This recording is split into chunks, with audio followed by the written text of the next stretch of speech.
Did you ever think you would make it? I feel I'm so close I could taste sweet victory. I know this life meant for me. Yeah, why would you bet on Goliath when we got Bet David? Valuetainment, giving values contagious. This world of entrepreneurs, we get no value to hate it. How they run, homie, look what I become. I'm the one. Vinny, you're such a thug. Thank you. Is it just me, or does it feel like we haven't done a podcast for a minute? I forgot who you are. I don't. Yeah. You know, Hi, I'm Vincent Oshana. What's your name? Vincent. Great to meet you. I work for the Thomas Ellsworth. Hi, Thomas. Okay, and we have Adam Sosnick here. How you guys doing? Great. And there's Rob. Hey. Gargullo. Gigolo. And Gigolo. I'm doing what Rob does. Sapula. We have a Matt Sapula. Shout out to Sapula. My guy. Anyways, we had a lot of this last week. I was out of town. I'm out of town right after this podcast again. I don't know. There may be like a few weeks we may not do podcasts because of what's going on with the schedule right now. We got a lot of crazy things that's going on the inside.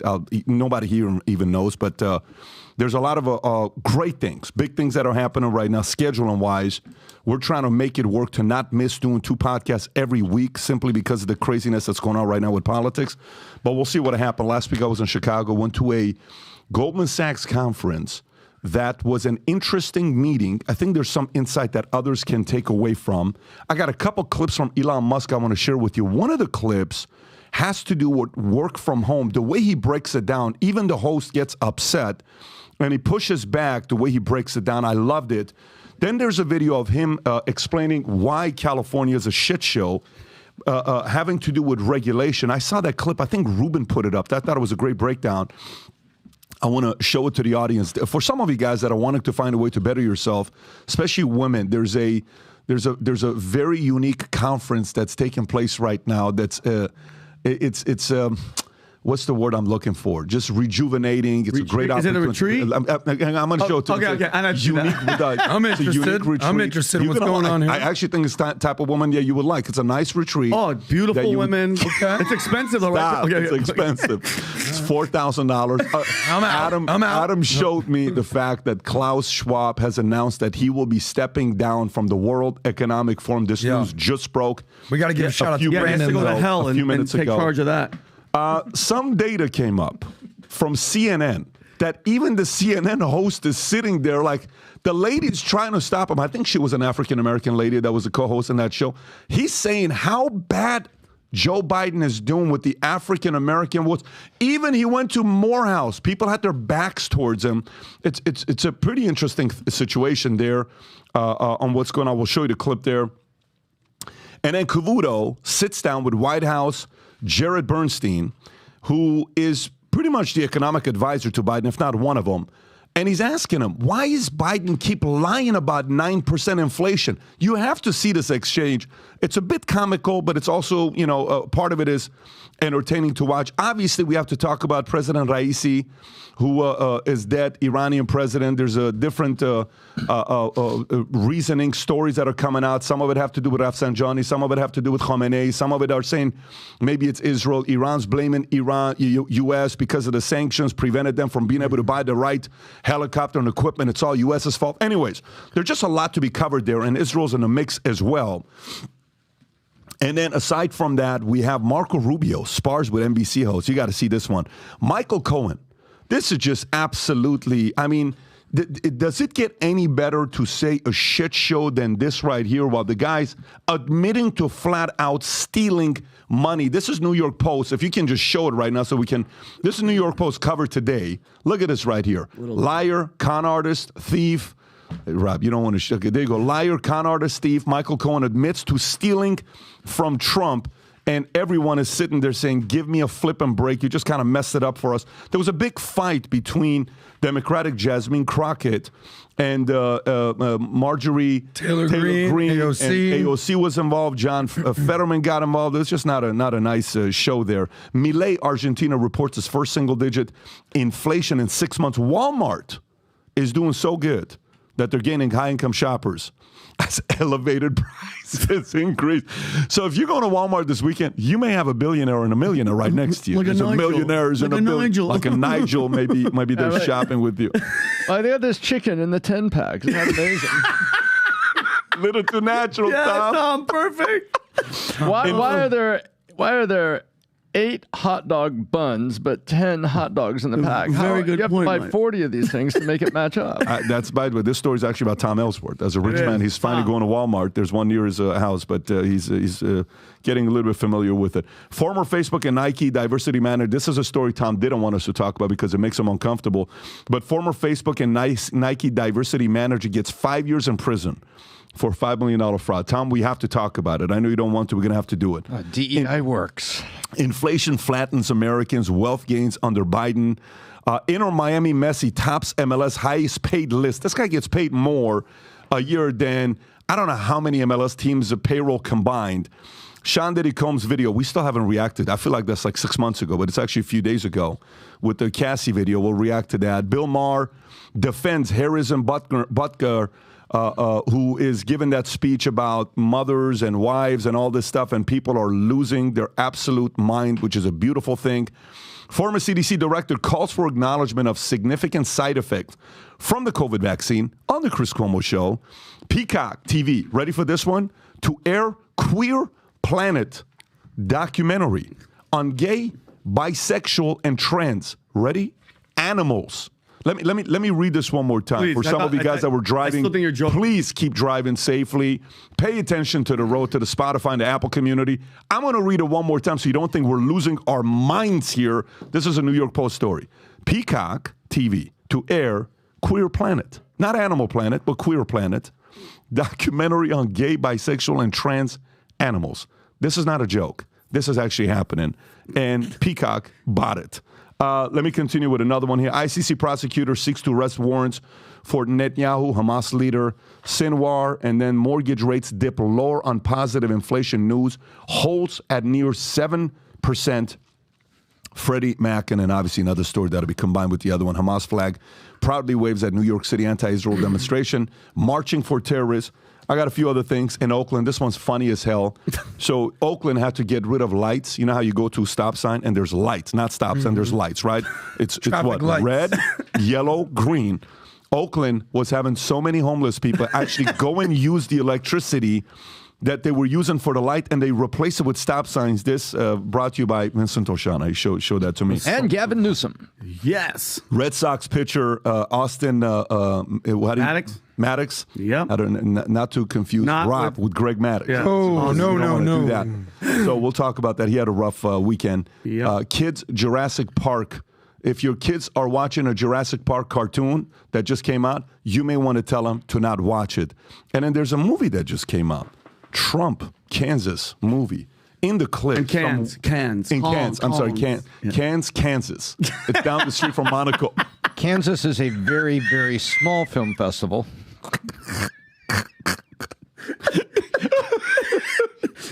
The Kansas City Monaco. It's a beautiful place, which I've been many times. Y'all want to watch this movie?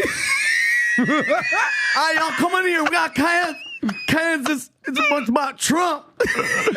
It's called The Apprentice. Anyway, What is happening this morning? Don't worry about it. Bud Light. It's going to be all right. All right. So, all right. So that's it. Meanwhile, before we get into these crazy stories, let me tell you guys what's going on with Minnect. For those of you guys that are competing to be at the dinner with us at Casa D'Angelo, which I was the other night, and then have cigars with us afterwards, conversation, having all the Minnectors come together. Here's what the race is looking like. Rob, can you zoom in a little bit for the lightweight?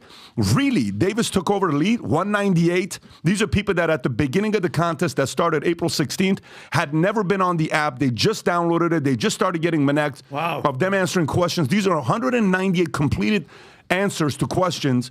Davis is number one. Then it's Santino. Then it's Puva. But by the way, we're going to go to the website because there's a lot of competition behind him. Middleweight, Fernando's got the lead with 105. Then it's Michael, then Parsa. And then heavyweight, not even close. Dustin is ahead, 286. Calvin Doctor, 156. Cuomo third place, 120. Look at home team and just dominating. Vinny, what are you doing out there? I love you. Crushing. 502, then Tom, then Adam. And then new users asking questions. Tyler Huff, good for you for asking 185 questions.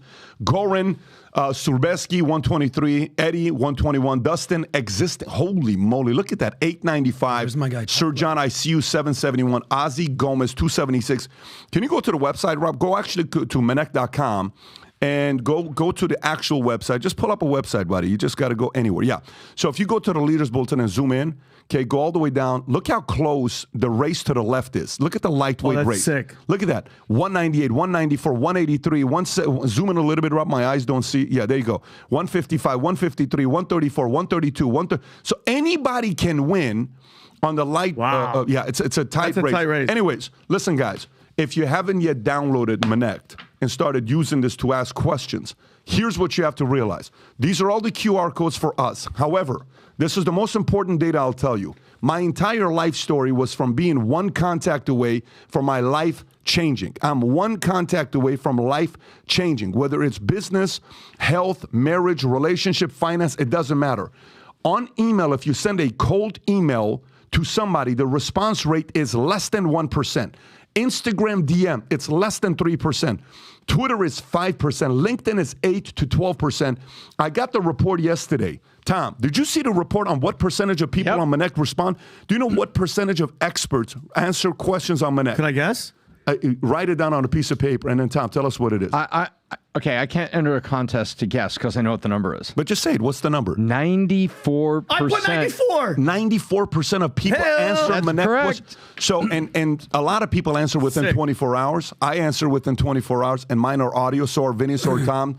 Adam, we'll get back to you, but it's. I will. But he's on a boat. He's in Miami. But here's guys, the point. got to give him some credit. Guy wants to talk about politics. You don't like what Cuomo said? Minnect him. You want to talk to Candace? Minnect her. You want to get into business? Minnect so many different business guys, from Jeremy Cotter, who had the #1 app in 2023, that he sold it to. You got Pavlovsky, founder of Rumble. You got all these other people that are fundraising. Military guy, Tulsi Gabbard. It's an incredible app. If you haven't yet used it, we got massive announcements coming in right now. Here's all I'll tell you for some of you guys that haven't used it yet. I would hate to be the person like Facebook, Twitter, and all these other apps that gets on it too late, because nobody has an idea what our vision is with Minnect behind closed doors. I would just get involved now and start participating, getting involved before this thing takes off, because you'll see some of the announcement we're making. And we want to meet you. We want to have dinner with you. Download the app. Start Minnecting today. And Rob, go back to some of the Minnects of Adam, Vinny, and Tom and I. And by the way, and listen, besides that competition, I want to catch Tom. Tom is like 200 in front of me, guys. That's my QR code. You are going to catch me. I want to say to everybody, just really fast, whoever has Minnected me, I love you guys. God bless you guys. I want to beat Tom. Your last 30 days, I've been on fire. You are on fire. But it's been amazing. So let's get into it. And by the way, Memorial Day weekend on the next podcast, I think Thursday or Friday, which I think we got Dan Bongino on Thursday. Okay? And I think Friday we got Brian Callen. We got some ridiculous merch that will be dropping on the podcast this week. Wait till the new merch is shown. I'm going to wear it. This week. It's going to be sick. There's going to be some angry Patriots out there, but it is what it is. Okay, all right. So, Rob, do me a favor. Pull up the clip from Elon Musk working from home, if you can do that. I want to start off with business. Pull up the clip from... Okay, so watch this here. This isn't anything new. This is like a month ago, maybe 2 months. I just saw it. Okay. So you know the whole argument about what's wrong with working from home? What's wrong with working from home? What's wrong with working from home? I gave a similar message to this in Dallas 5 days ago, about some of the guys that are now making a lot of money, and they're no longer wanting to do the work that maybe others are doing. If you're like, well, I'm entitled to this money that I'm making without wanting to earn it again. Look at the way Elon breaks down working from home. Go ahead, Rob. Watch this clip. That people are more productive when they're in person. Look, there are some exceptions, but I kind of think that the whole notion of work from home is a bit like the fake Marie Antoinette quote, "Let them eat cake." Mm-hmm. It's like really, you're going to work from home and you're going to make everyone else who made your car come work in the factory. You're going to make the people who make your food that gets delivered that they can't work from home. The people that come fix your house, they can't work from home, but you can? Does that seem morally right? That's messed up. You see it as a moral issue? Yes. I mean, I see it more as just it's a productivity issue, but it's also a moral issue. People should get off the goddamn moral high horse with the work from home bullshit. Because they're asking everyone else to not work from home while they do. The laptop class is living in La La Land. I'm a big believer. You have no idea how much I love this argument. This guy's not even going out there saying, I can get as much productivity, I can be more productive at home as I can as at the office. This guy's saying, You want to work from home while all these other things and products that are being built for you, you're doing what you're doing? No, we're not going to be doing that. This is the kind of guy that people say, I'd love to work for Elon until you work for him. And then you realize, do you really have what it takes to work for a guy like this or not? Tom, what's your take when you see this here about working from home? I love what he said. There were two words that just jumped out at this. I've watched this a couple times. The laptop class. There are a set of people that believe, well, I'm a knowledge worker. I have my laptop. I can really work from anywhere. Well, okay, technically you can. Maybe you can. But can you build relationships with your team from anywhere, really build the relationships? Can you walk across the floor and give a high five because you hear a sales guy, some people cheering because they just closed the deal? Can you walk across the floor there over the sales department and give them a high five? No, you can't. I believe that what Elon Musk is saying about being morally wrong, I am completely on that page. And when he calls it the laptop class, I believe it's an entitled laptop class. How are you going to build relationships and bonds with people you work with? I think it's more than moral. It's building relationships, having opportunity to have really experienced teams. Adam, what do you think? Look, as you know, I'm a pretty moderate person. So I don't think you can villainize somebody who has the opportunity to work from home. But I will also say that it is definitely more productive to come to the office. We all know that I work hybrid, whether that's with Valuetainment or with my other firm that I run in the finance space. But it all depends on what your role is in the company. So for instance, I do sales or business development. I eat what I kill, meaning if I don't work, I make no money. So I've seen my numbers go up when I don't have to commute and drive and spend an hour in traffic back and forth. And it's worked for me. So villainizing people that are able to work from home or work from anywhere, I think is wrong. But at the same time, not coming into the office ever, I think is bad for culture. And I think there is some moral I want to show you guys inclusiveness that needs to be dealt with. Go ahead. And I'm so glad you're saying this, Adam, because there's a point, right? You know, you're like a wholesaler is what you do. In insurance, there's guys that are wholesalers. There's a wholesaler I worked with many years ago. I won't say his name because, you know, I could never get a hold of this guy, okay? And when they hired him, AIG hired this guy back in the days. The person that hired him, this guy would send me Clippers tickets all the time. Hey, Pat, I got you another Clippers ticket courtside. Hey, Pat, I got another Clippers ticket. I'm like, listen, first of all, I can't stand the Clippers. Yeah, I'm a Lakers fan. What's going on here, buddy? I don't have time to go to a game. Number three, why is it that all of my guys are telling me they can never get a hold of you? Explain that to me. And then I gave him a case study. I said, just so you know, it's been a year and a half. You're the worst wholesaler we've ever had. And he worked from home in Orange County, whatever it was. I go to the guy that hired him, and we had a meeting. A guy named John Town. You remember this guy, John. He and I started off wanting to, like, our relation was going to be bad. We ended up becoming very good friends to the point where that I spoke at his retirement ceremony on the yacht, and he was going to drop our contract. Love this guy. And I said, listen, you can't have a wholesaler like this that sends me Clipper tickets, but none of my guys can ever get a hold of them. This whole work from home concept, wholesaler concept, gets so many people take advantage of it. For every one that uses it properly, there is 10 of them that abuse it. And they have to go on Salesforce. Here's how many calls I made. There's so many ways they can fabricate and bullshit and still hit your numbers. The part that I think what Elon is talking about is this part here. In the book, Choose Your Enemies Wisely, I talk about this concept of selfless versus selfish. Rob, can you zoom in a little bit? And the breakdown of this is, go a little bit to the top if you can to break. Okay, so net positive index, the NPI chart, okay? To the left is what would happen if somebody was 100% selfish, 0% selfless. Well, you got a criminal, psychopath, danger to society, right? If you have somebody that's 90% selfish, 10% selfless, narcissist, world revolves around them. 80% selfish. This is a solopreneur, you know, they're the laptop entrepreneur, an example of success, but bad at duplicating. So 80%, it's all about them. 20%, it's about being for others. Then you got the kingmaker and driver. This is an Elon Musk. He's at the 70-30 category.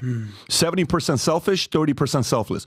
If Elon didn't pursue a selfish interest of trying to protect humanity, like he talks about, I'm a humanist, or, you know, civilization or freedom of speech, those selfish drivers wouldn't get him going, but he's also doing it for others because he's worth a couple $100 billion. Good-looking guy, can get with pretty much most girls in Hollywood, all the beautiful girls that love this guy, but he's got a selfless side to him. You go 60-40, you're a great teammate. You're a synergist. Thinker, advisor, 50-50. This is somebody that makes a very good board member. They don't have a lot of motives of trying to manipulate, but they give great advice. 40-60, great supporting cast. Very important people. 30-70, passive, meek, submissive, tame. This is when you start hurting society. 20-80, you're indecisive. You don't make decisions. You're trying to please everybody, and you're annoying because you don't stand for anything. Then the 10-90, the weak-willed, cowardly. Then you have the last one, which is non-existent, that all you are selfless. Even Mother Teresa was a 70-30 because she wanted to go out there and fight for certain people.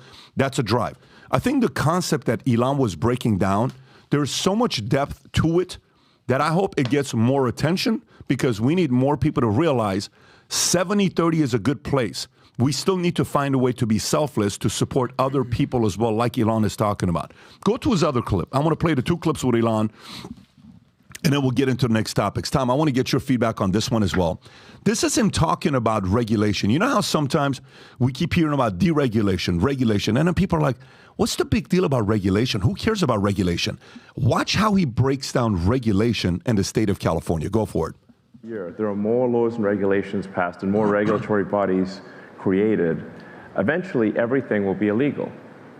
And that's why you see the California high-speed rail has made a tiny section that doesn't even have rail on it, for, I don't know, several $billion. Because everything's, at this point, California has made almost everything illegal. So you can't make progress. Most poignant example that I can think of that happened this week was the sad picture of the California high-speed rail, which is, it's just billions of dollars spent for practically nothing. But it'll only get worse year after year. So we must have a regulatory sort of clearinghouse, garbage collection process. This is essential, or civilization comes grinding to a halt. If year after year, Tom, thoughts on this? Do you see how this works out? The way he's breaking it up. He's 100% correct, and this is why the two recent pieces of legislation in the federal government I was so concerned about. Like it was good to have. Is it good to have a Jewish anti-defamation, anti-hate speech? Well, yeah, it is. But if you start making this word wrong, that word wrong, that word wrong, you just keep adding words to it until you can't even speak. So there's a perfect example of regulation. And we've seen it in California. You keep regulating businesses. So this pollutes, that pollutes, this pollutes, that pollutes. Look, if they're dropping poison into a lake, you can't have that. You got to stop, a bad actor from doing that. But to his point, when you start, over-regulating and trying to control the inputs and the capitalist energy of businesses, all of a sudden you stop everything. Everything stops. He's right. And by the way, check this out. So again, I saw this on Dave Rubin, who had it on, and he's breaking this down. Check this out. So this is Newsom being asked about how did California go from $100 billion surplus to now you're negative. His answer is as gaslighting of an answer as anybody could give. Go ahead and play this clip. Can we explain to Californians how we moved from a $100 billion surplus to such a significant deficit in just a matter of a few years? Well, it's, we can explain it. $349 billion of unprecedented capital gains, 11.6%, when traditional capital gains is around 5.18% Gaslighting. on average. What are you saying? It's almost double. So you have massive volatility. Exactly. You have requirements under Prop 2, the GAN. You have requirements under Prop 98, which require that set aside. We use 93% of our surplus, which is... Even the sign language girl is like, you're full of shit. Either on the higher end or without precedent. But watch what he says for here. one-time purposes. He talks about raindrops, we anticipated, because we didn't want that surplus to go to ongoing commitments. We anticipated that shortfall. What we didn't anticipate is these rain bombs in December, January, February, and March. Rain bombs? These atmospheric rivers that led to you gotta federal give the guy, declaration. you got to give the guy credit that he can stand there, give an answer, sound like a professor, and says nothing for 2 minutes.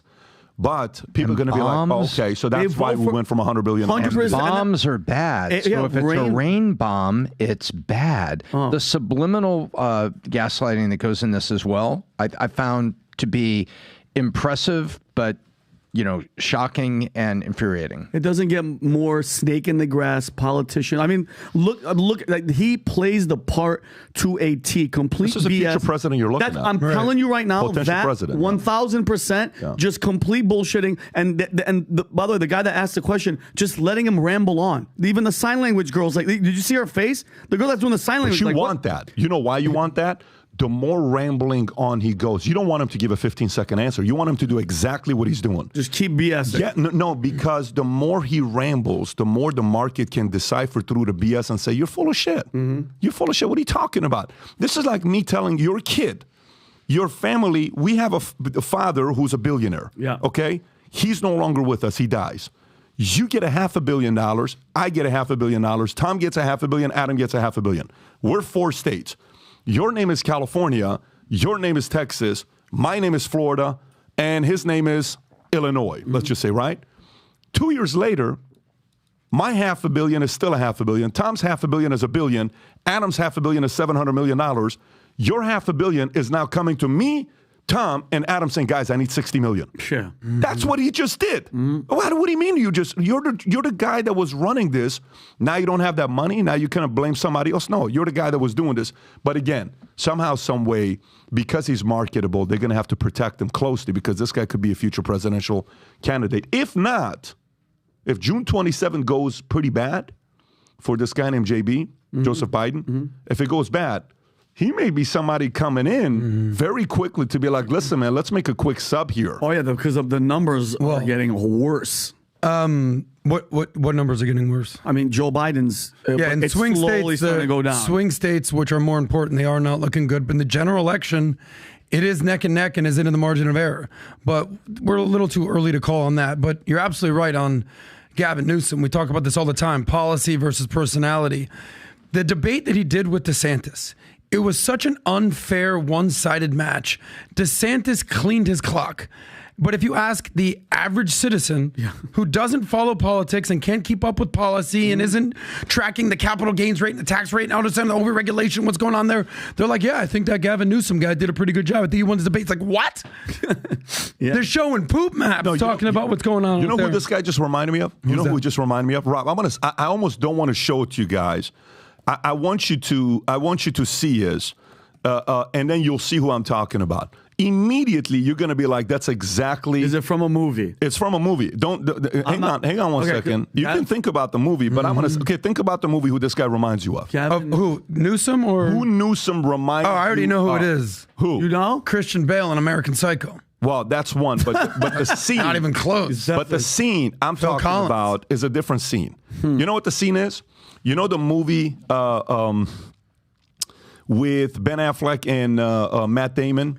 Good Will Hunt. Yeah. Where it says, how about them apples? Oh, yeah. You know the guy that says, well, according to the theory of relativity, and what happened? Oh, you're going to quote him now? From that now? And how about this now? And how about that now? You think you're going to go around and tell... That's who he is. Wow. Can you go to the Good Will Hunting? He's a ponytail. Just go to Good Will Hunting. Yeah. I'll tell you exactly. It's the bar scene. The bar scene. Type in bar scene, Rob. Well, I got a number. How about them? Yeah, that's after go the bar. Go to bar scene and go to images. That's all you need to do. Right? Yeah, right. Okay. There. That's him. The top left, third. Just third go in the left. middle. Right in the middle with like he's an angel. Right that's there. Him. Yeah. Left. Right there. Click on that. That's Zoom him. in. That's Newsom to the left. Yeah. Look at that hair. That's Newsom. Gavin Newsom is that guy right there who went to school and read the books and would cite and act like he can. And then people are like, wow. Right. That's good. The level of intelligence. Oh, you're just going to be out here regurgitating Gordon Wood? Yeah. I know about you. Yeah. I got a number. How about them apples? But listen, folks, if this stresses you out, honestly, if this stresses you out, Rob, if you can pull up that one retreat, I think it's very important. I don't know if you guys send it to you or not. There's a lot of stressful moments right now. There's a unique retreat going on right now that's $4,000 for ladies. Adam, this is something you may want to pay attention to. Okay, go ahead and give a glimpse of this retreat. Go ahead. No, Adam, this is real. Look. What do you feel? She's the Tony Robbins. I have white guilt. Look, can you imagine? Like, holy, you go on a date. What did you say? What? Oh, they all voted for Hillary. Every single one of these. This is the people that freak out if Trump wins. That's them. Honestly, the way you just said it right there, I would love to get There's the one in the vagina footage on November 6th morning with these same ladies. Okay? If Trump wins, this woman's business is going to blow up.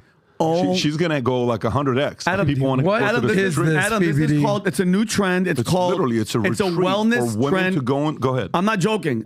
It's called rage rituals, where women pay up to $4,000 to retreat to a safe remote location, call to mind everything that's ever annoyed them, then scream, flail, and rage while hitting grounds with sticks. It's to help white liberal women deal with their white go back, Rob. This is a flashback. This is a flashback to the 60s. It was called Primal Screams, and they were encouraging people to go remote Rob, areas go to Primal Screams and go into that and go look at John Lennon. John Lennon, where he has this transformation as the clean-cut Beatle to the guy with the round glasses and the beard and the Maharishi guru and dropping acid and everything. And this was a whole psychological treatment thing called primal screaming. And you would go out in the middle of nowhere and just scream and let all these things come to the surface. And John Lennon What was talked the about experience like for you? Here it is. It's a trauma-based psychotherapy created by Arthur Janov, who argued that neurosis is caused by repressed pain of childhood trauma. He argued that repressed pain can be brought to conscious awareness resolution through re-experiencing the incidents and screaming your ass off. That's basically right there. Did you go to this? Is that what, like? No. But I read about reading about John Lennon, and he said he disappeared for a year and was primal scream therapy. I'm like, what? So you go around dropping acid, you have a transformation, and now you think you have to involve. And so people were just searching for things. Tom, my there it is. Singer John Lennon, James Earl Jones, and Roger Williams were prominent advocates of this. My ex-girlfriend used to do that rage screaming, Tom, but in the apartment. She wouldn't have to go to the woods. She would just be in the living room. You know what this reminds me of? There's a trending thing going on TikTok, on YouTube, with this man versus bear debate. Have you heard about this? Yeah, of course. You heard about this? A girl would rather be with a bear. So they poll, I don't know, X amount of women. I'm sure you can find it. They said, who would you rather be stuck alone in the woods with? A man or a bear? And overwhelmingly, the women pick the bear. Now, if you know anything about wild animals in the woods, they will rip your face off and eat you. Okay, and there was quotes out there. Let me see if I can find a quote. All right, some women said they choose the bear because they didn't know the man in question. Do you know the bear in question, lady? Like one user said, if it's not my boyfriend, if it's not my father, it's not my cousin, adding that being alone with an unpredictable strange man is more frightening than being alone with a predictable wild animal. Mm-hmm. So the one woman said, the worst thing a bear can do is kill me. All right, what's worse than that? The bear doesn't get enjoyment out of it. The bear sees me as a human being. Exactly. You can't you can't rationalize this delusional feminist mentality. They're out. People have the right to vote. Yeah. Well, it's there. But can you imagine paying $4 grand to go to the woods and scream? Sit in your car. Sit in your car like the rest of us and just yell. You remember when this is a random metaphor, but remember when Tom Green used to have his show? Yeah. And he used to run around doing Undercutter's Pizza. Yeah. And someone had a delivery. He's like, how much you pay for that pizza? $20. I'll give you this pizza for $19. Yeah. We should go find these ladies. Mm-hmm. Cut that $4 grand in half, $2 grand. They go over to the park over here in Miami. Just scream as much as you want. Can you imagine? Like you got. Hey Rob, find the T-shirts. It used to be at REI, and it was about a bear. It said, "Whatever doesn't kill you makes you stronger, except bears."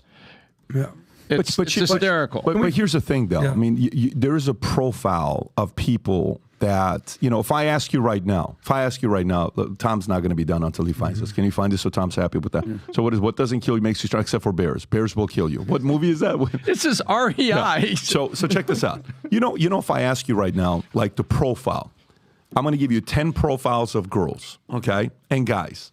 And I want you to tell me what these people you would think look like, okay? Of a man who goes to church every Sunday for the last year. 10 guys that go to church every Sunday. Does he look like?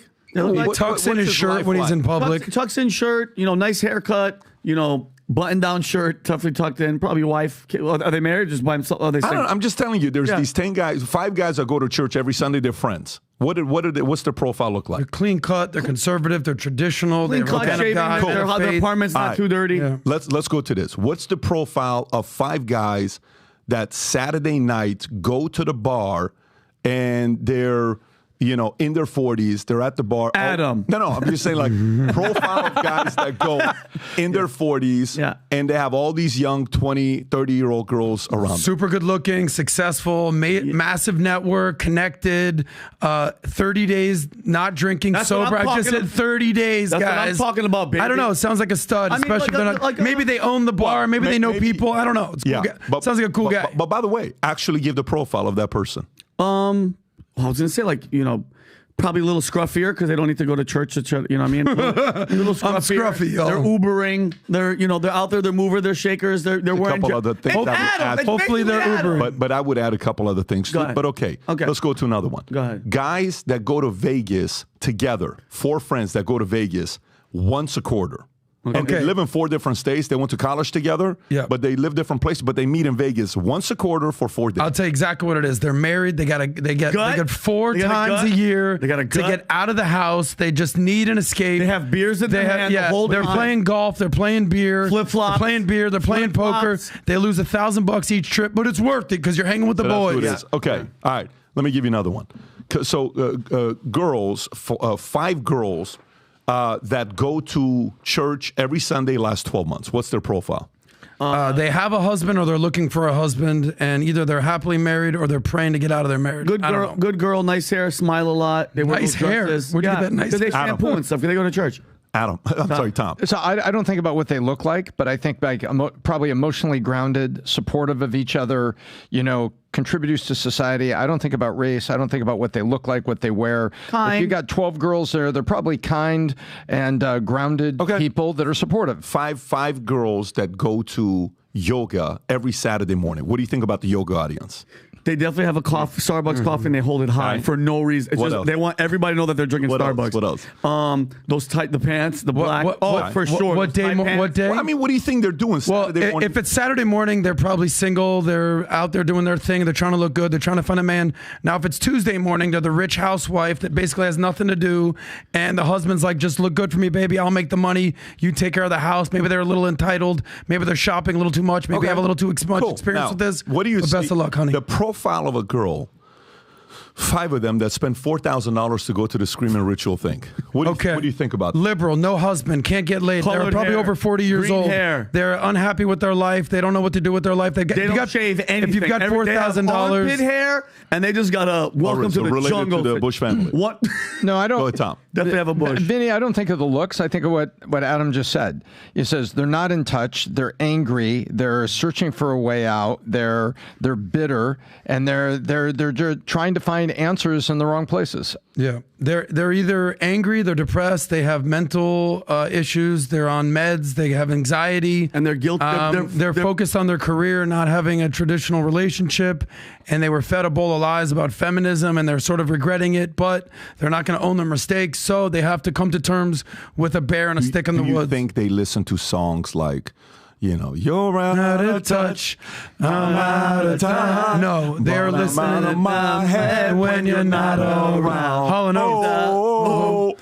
And you know what this do? Out of touch, out of time. Their life is going fantastic because obviously they have $4,000 to spend. They have to come up with shit to be angry about. Yeah. Like I'm a white liberal woman that I have all this money. I'm guilty because it's interesting that you say white because I didn't see one black girl in the woods. No, not one black. I could see a black girl be like, you think I was spending $4,000 to go out in the woods? Black people don't go in the woods. Yell at his ass in the house. Exactly. However, what is happening? That's the best transition into my next story, and I'm glad you took it that route. Thank okay. you.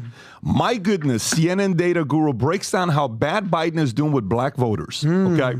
So, Rob, if you can pull up this clip and just play it first, because I think it's a perfect transition into the story. If you got it, just I know you got Rob's got 78 videos he's searching right now. Go ahead, Rob. The drop off. Look at her reaction. You look at 2024. Biden still leads among black voters over Donald Trump, 69% in an average of polls. But look at this number for Donald Trump, 22%. Where was Donald Trump at this point 4 years ago in the polls? He was just at 9% of the vote. So he's seen more than a doubling in his support among African Americans. This margin, which was in the 70s, just 4 years ago. Look at where it is Look now, at her. 69 minus 22. That puts it Gotta in the skip. 40s. Someone in My the mic is goodness saying, gracious. hurry up. If this held through Interrupt the general her. election, obviously we're still months away, this would be by how far the uncomfortable best she is. You're gonna be performance for a fired if you don't Republican interrupt her. candidate 3, among black voters 2. in a She's looking- generation, 2 generations, itching. probably since 1960 and Richard Nixon against John F. Kennedy. That's how long we're That's really correct. talking about when we're looking at this margin here. This could be a truly historic margin. It's quite a troubling sign for the Biden campaign, Sarah. So where is Biden weakest among black voters? When you look at this number, who are they? Good for her for asking Who that are these follow-up. voters? And let's break it down by age because I Good for really her. think this gives you a good insight into what's exactly cooking here. Take a look here. If you look among black voters age 50 and over, you see that Joe Biden has a very substantial lead here. Look at this, 82% to 8%. Unbelievable. This lead is still in the 70s. This looks a lot Yeah, like that's what we the Barry saw in Goldwater the community. overall polling Exactly. back in 2020. But look at voters under the age of 50. Which is look what here, matters for the Donald Trump future. is pulling 25% of that vote. Joe Biden is at just 62% of this vote. This lead, Sarah, this lead is south of 40 percentage points. This is historic. This is what a lot of folks have been talking about, that Joe Biden has a specific problem among younger black voters. And that is exactly what's showing up right here. And this is, I think, a lot of the reason why you're going to see Biden focusing more on black voters, why you're seeing Jim Clyburn go out there. Don't be surprised if they go to more colleges, because the fact of the matter is, older black voters still really much like Joe Biden. It's these younger black voters. Rob, can who you very pull up much the are clip from turning on. Morehouse? So now let's do a case study. Okay, so Joe Biden's watching this, more like his campus watching and saying, okay, what is a college graduation he needs to go to give a speech? So he goes to which one? Morehouse. Morehouse. HCBU Morehouse, right? Yeah. Watch this clip here. Go for it. Today. You missed your high school graduation. You started college just as George Floyd was murdered. Oh, God. And there was a reckoning on race. It's natural to wonder if democracy you hear about actually works for you. Oh, my God. What is democracy? Here we go. If black men are being killed in the streets, what is democracy? Pandering. The trail of broken Victimized. promises still leave black communities behind. What is democracy? You have to be 10 times better than anyone else to get a fair shot. And most of all, what does it mean, as we've heard before, to be a black man who loves his country? Do you have the one where they're Even if it turning doesn't around love on him him back and turning their backs against him? Have you seen that one? I can find that. If you can find a Vinny, go ahead. Okay, and I was going to ask you guys, why, Tom, do you guys think it's a significant jump in the young voters? Is it because it drives me crazy, this rhetoric, and nobody's screaming and yelling while he's saying this? Is it because they've had enough of this bullshit, divisive, oh, the world is against you, black people, you can't, he's basically saying you guys are too dumb to do this, you're too dumb to get IDs to vote, because that's their rhetoric. You guys are getting pushed down, and you don't have the same opportunity that everybody else has. What is it? Well, what's happening is affordability in America is horrifying. And the communities that have supported Democrat candidates are looking back and realizing they haven't gotten the support and they haven't gotten enduring change. That maybe they got, a few dollars here for this program or that program, or they got relief. But enduring change is investment in schools, investment in the economy that makes jobs available in those neighborhoods, and law enforcement that provides true security for the neighborhoods. And I'm not making this up. This is what the African-American voters are asking about. And they don't want to hear again, and it's shifting, and the younger ones are shifting, saying, stop telling me if I'm with you, it's going to change. It didn't change for my parents, it didn't change for my grandparents, and it's not changing here. And those numbers that CNN talked about, that's low when you compare to what it is in Georgia, outside Atlanta, and in North Carolina, where Trump right now has 10-point leads. They're not swing states anymore. And so the youthful African Americans are looking around and saying, who is going to make it better for me? And it's not about color. It's about affordability and the economy. And then the Democrats want to make it all about colored votes. Oh, this is our block. This is your block. No. These are Americans. These are citizens looking for a better life and saying, who's going to give it to me? And by the way, this is him, by the way. The students turning their backs on him. Go ahead and play this clip. A day earned, not given. We gather on this Sunday morning. Good for them. Because if we're in church, perhaps it would be this reflection. It would be a reflection about resurrection and redemption. Remember, Jesus was buried on Friday, and it was Sunday. On Sunday, he rose again. But we don't talk enough about Saturday, when his disciples. He is. The point is that we're not talking about Saturday when he went to the nightclub, and then on Sunday he went to the bar. I mean, look, who are we talking about here? Yeah. Right? But look, it's evident, and if you lose the young black vote, could that be a 40-year loss? Could that be a 30, 40, 50-year loss? What does that look like if it's a 30, 40, or 50-year loss? What do elections look like for them? Can you go to what you just showed right now a minute ago on the swing states, Rob? Check this out. Trump leads Biden in 5 out of 6 swing states. Biden's got Wisconsin. Trump's got Pennsylvania by 3, Arizona by 7, Michigan by 7, Georgia by 10, Nevada by 12. Now, obviously, that's as of right now. A lot can change between now and then, but it's still a interesting number to see. Adam, your thoughts on this? Yeah, I've got a couple of things here, but we know Trump loves the blacks. They're the best. And Biden famously said, if you ain't black, if you're not voting for Trump Biden, or me, then you ain't black. Exactly. And he said stuff like, "You'll put y'all back in chains." He has a track record of racism throughout his entire career, but people tend to forget about that. So what this comes down to is a few things. Number one, it's identity politics, and the whole premise of America and MLK's I Have a Dream speech is being looked at as an individual, not as a voting bloc, not as a constituency. Everyone can vote for themselves, whether it's a Latino, whether it's a black, whether it's an Asian, whether it's a Jew, whether it's an Armenian, a Syrian, a Christian. Not everybody fits in a box, and what they've tried to do is fit black people into one box. Because who's the head of the black household? Arguably, it's the black mother, because the single father's epidemic, but black women overwhelmingly go Democrat. So identity politics, victim culture, what he's saying, you're a victim, you're a victim, you're a victim. Whereas the Candace Owens of the world, the Thomas Sowells of the world, the Larry Elders of the world, like, nah, I'm good. Maybe my grandfather was a victim. Maybe my parents had to deal with this. Not me now. So the evolution of the switching of the parties. So every 50 to 75 years, the parties actually sort of switch. Tom, you know this growing up in the 1800s. You remember that during the Civil War, Republicans were the North. They were the more liberal party. They believed in anti-slavery. The South were more the Dixiecrats, the Democrats. They were pro-slavery. So that's what happened in the Civil War. And then around the Great Recession, 1929, early 30s, Herbert Hoover was the president, I believe. He was basically a non-interventionist, didn't want to get in the middle of it all.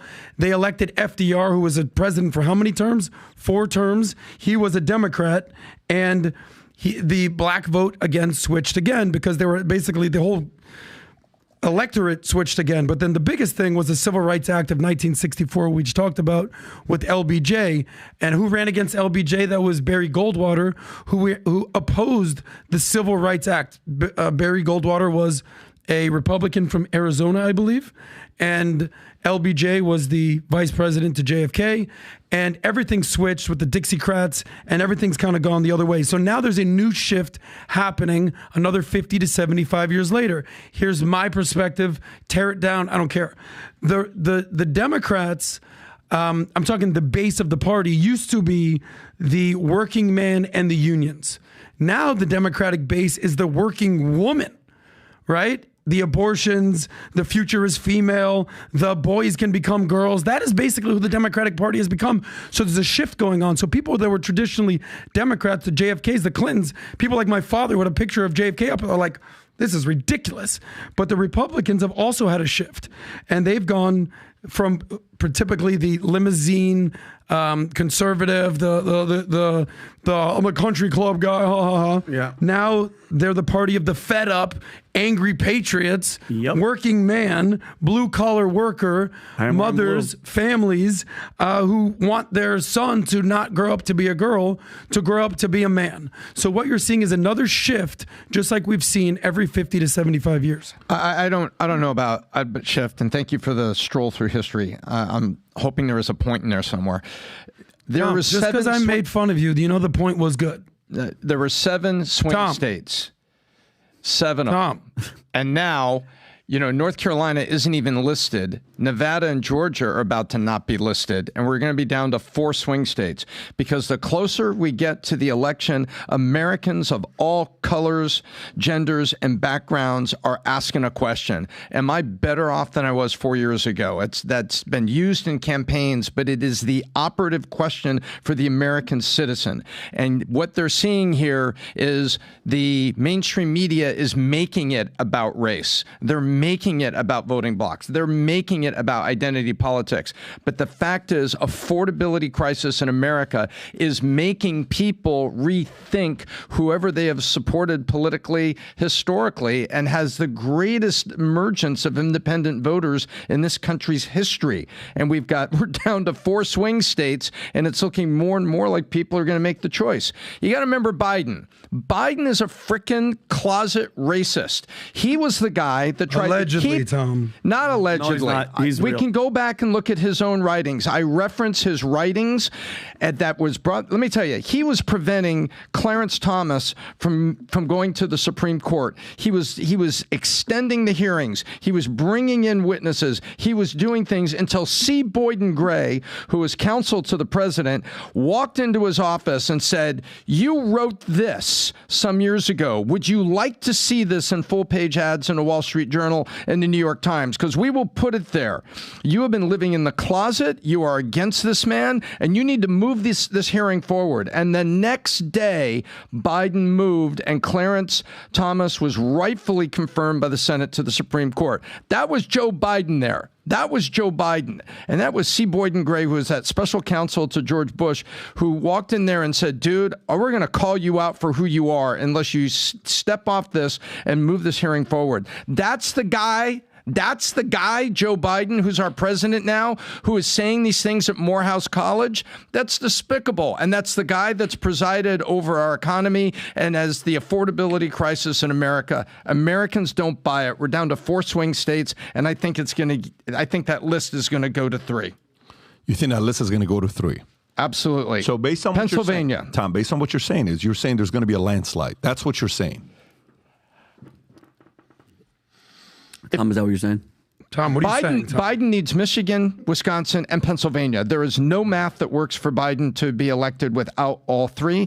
And Pennsylvania right now is in trouble, more trouble, every poll that comes out. And these polls that came out, that's the Philadelphia Inquirer polls. That's a liberal rag. It was their polls. So you're saying, I don't know what time of the month it is for them, but what I'm asking, what I want to know from you is, when you guys say words like that, I'm English 5th language. I wasn't born here.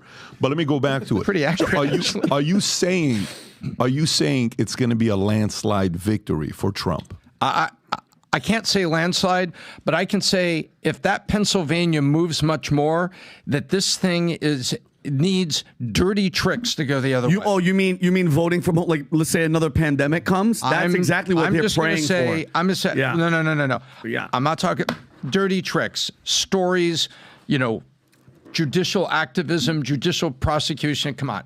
Yeah, but you don't think a pandemic coming on the election year from a nation that hates us, that Trump was holding accountable, is just random? All right, let's go to the next story. Yeah, can I just add one quick thing about Trump? I think what we're seeing is a Trump bump versus Biden. We've seen the evidence, the case examples of the last 4 years and the Trump the last 4 years. So I think because of Trump, African Americans are gravitating towards him. We know that they've been fed Ebola lies. He's racist, he's this, he's that, just like Tom's assuming for Biden. And what they're realizing is, I don't believe so. What I will say is this. I think he's going to take a deeper percentage of black vote than in the last 20 years, possibly. But it's what's going to happen in 2028. I think after Trump, if they go back to like a Romney-esque, Ron DeSantis-esque, that 20% is going to go right back down to 10. Okay, that's actually an interesting point. Let's go to the next one here, Rob. So Jared Bernstein, okay, I think he's the White House, one of the economic advisors. Cavuto is having a conversation with him, asking him, why is it, do you have the one I sent you, Rob? Not this one. Do you have the one I sent you? Why is it that the president keeps saying this? Can you at least say that the 9% isn't at the beginning? That's a lie. And look how many different ways he avoids saying yes. Go for it, Rob. Jared, why does he keep saying that? You're his top you're the head of the Council of Economic Advisors. Do you ever whisper in his ear, Mr. President, just to be technical about it, it wasn't 9% when you assumed office, it was 1.4%. It got as high as 9% in 2022. You brought it down from that, but it was never, ever, ever 9% when you came into office. So why does he keep saying it? Well, first of all, let me point out that in that very quote you played, the president talked about how concerned he was for households struggling with prices that he consistently That's not what I asked you. That's not what I asked you. So why does he keep misrepresenting this? He's making the point that the factors that caused inflation to climb to 9% were in place when he took office. No, that's not what he said. He said it was at 9%. It would eventually get to 9% a little over a year after that. But the fact of the matter is it wasn't 9%. So if I can't trust him quoting data in real time, why should I believe what he's talking about now? So the annual growth in core inflation in the second quarter of 21 was, in fact, about 9%. Here we go. And his point about inflation down 60% off its peak is very much the case. So no, it wasn't. It was not at that. So you're almost as bad as he is. Why can't you just say it was high? It got as high as 9%. You'd be accurate in saying that. And we have now brought it down, and we're struggling in around the 3% area. But it's better than it was. But instead, to hang it on his predecessor, that you inherited something that was through the roof when we were in the middle of COVID. It just seems to the American people, whether you're Republican or Democrat, you're lying. You're just lying. Well, hold on. I hear you. The president was making the point that I think is unequivocally true. The factors that took inflation to 9% were in place when he took office. That is not what he said, Jared. And you're a very smart guy with this stuff. You could just whisper, and he's a good friend of yours, obviously, thinks the world of you. Many others do as well. You could have just told him, Chief, I got to tell you, Mr. President, whatever you say, you might even call him Joe. That's how close you are.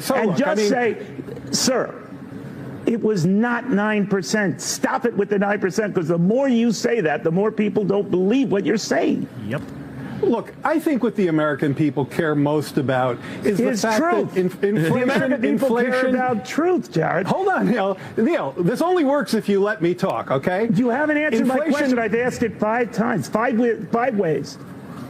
The president was making the point that the factors that caused inflation were in place very good at bullshitting, and that's unequivocally true. I take your point, and we can have we can go on all day. How much does and by the way, don't just say it does or it doesn't. How much does this affect how people vote?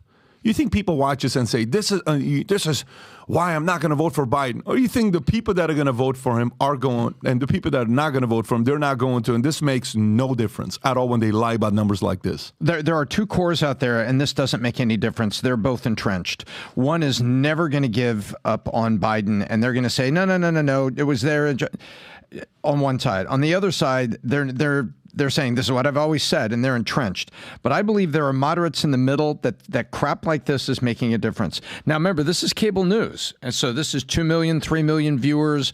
This is not, and by the way, this is Fox Business. So this is not, your 18 to 24 ethnically diverse college students who spend a lot of time watching this.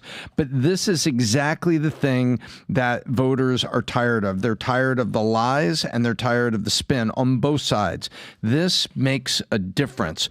But this particular show is Fox Business, and it has its audience, which is pretty much entrenched, and they're not moving. Yeah, I don't think, unless if other people react to this from other outlets, this doesn't do anything. Because CNN's not going to say he lied about 9%. They're not going to do it over and over. Maybe they'll give 5 minutes to it. When this gets clipped on social media, and then younger people see like more of the fuller clip, you get people starting to say, yeah, I don't like that.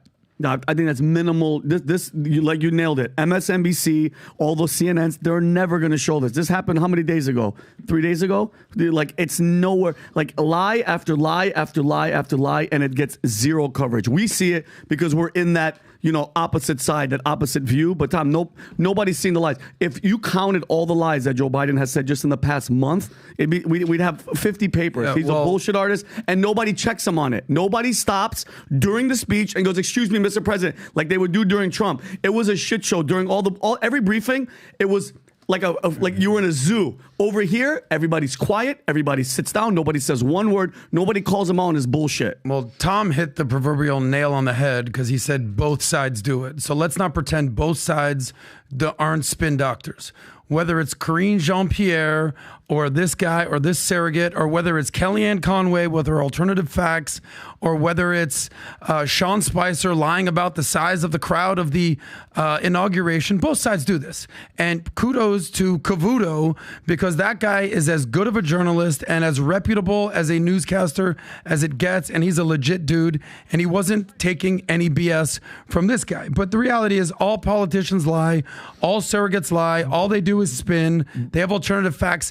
That's literally their job. But can I ask you a question? No, you can't. Is there any comparison from Karine Jean-Pierre to anything that the other side has done? She is the biggest liar I've ever seen on the podium in my entire 46 years on this planet. There's a 0% chance I'm going to stay out here and defend Karine Jean-Pierre. No, but if you want to look at Trump's press secretaries, from Sean Spicer to Huckabee to... What do you mean? They lied like hold that? on, Vinny.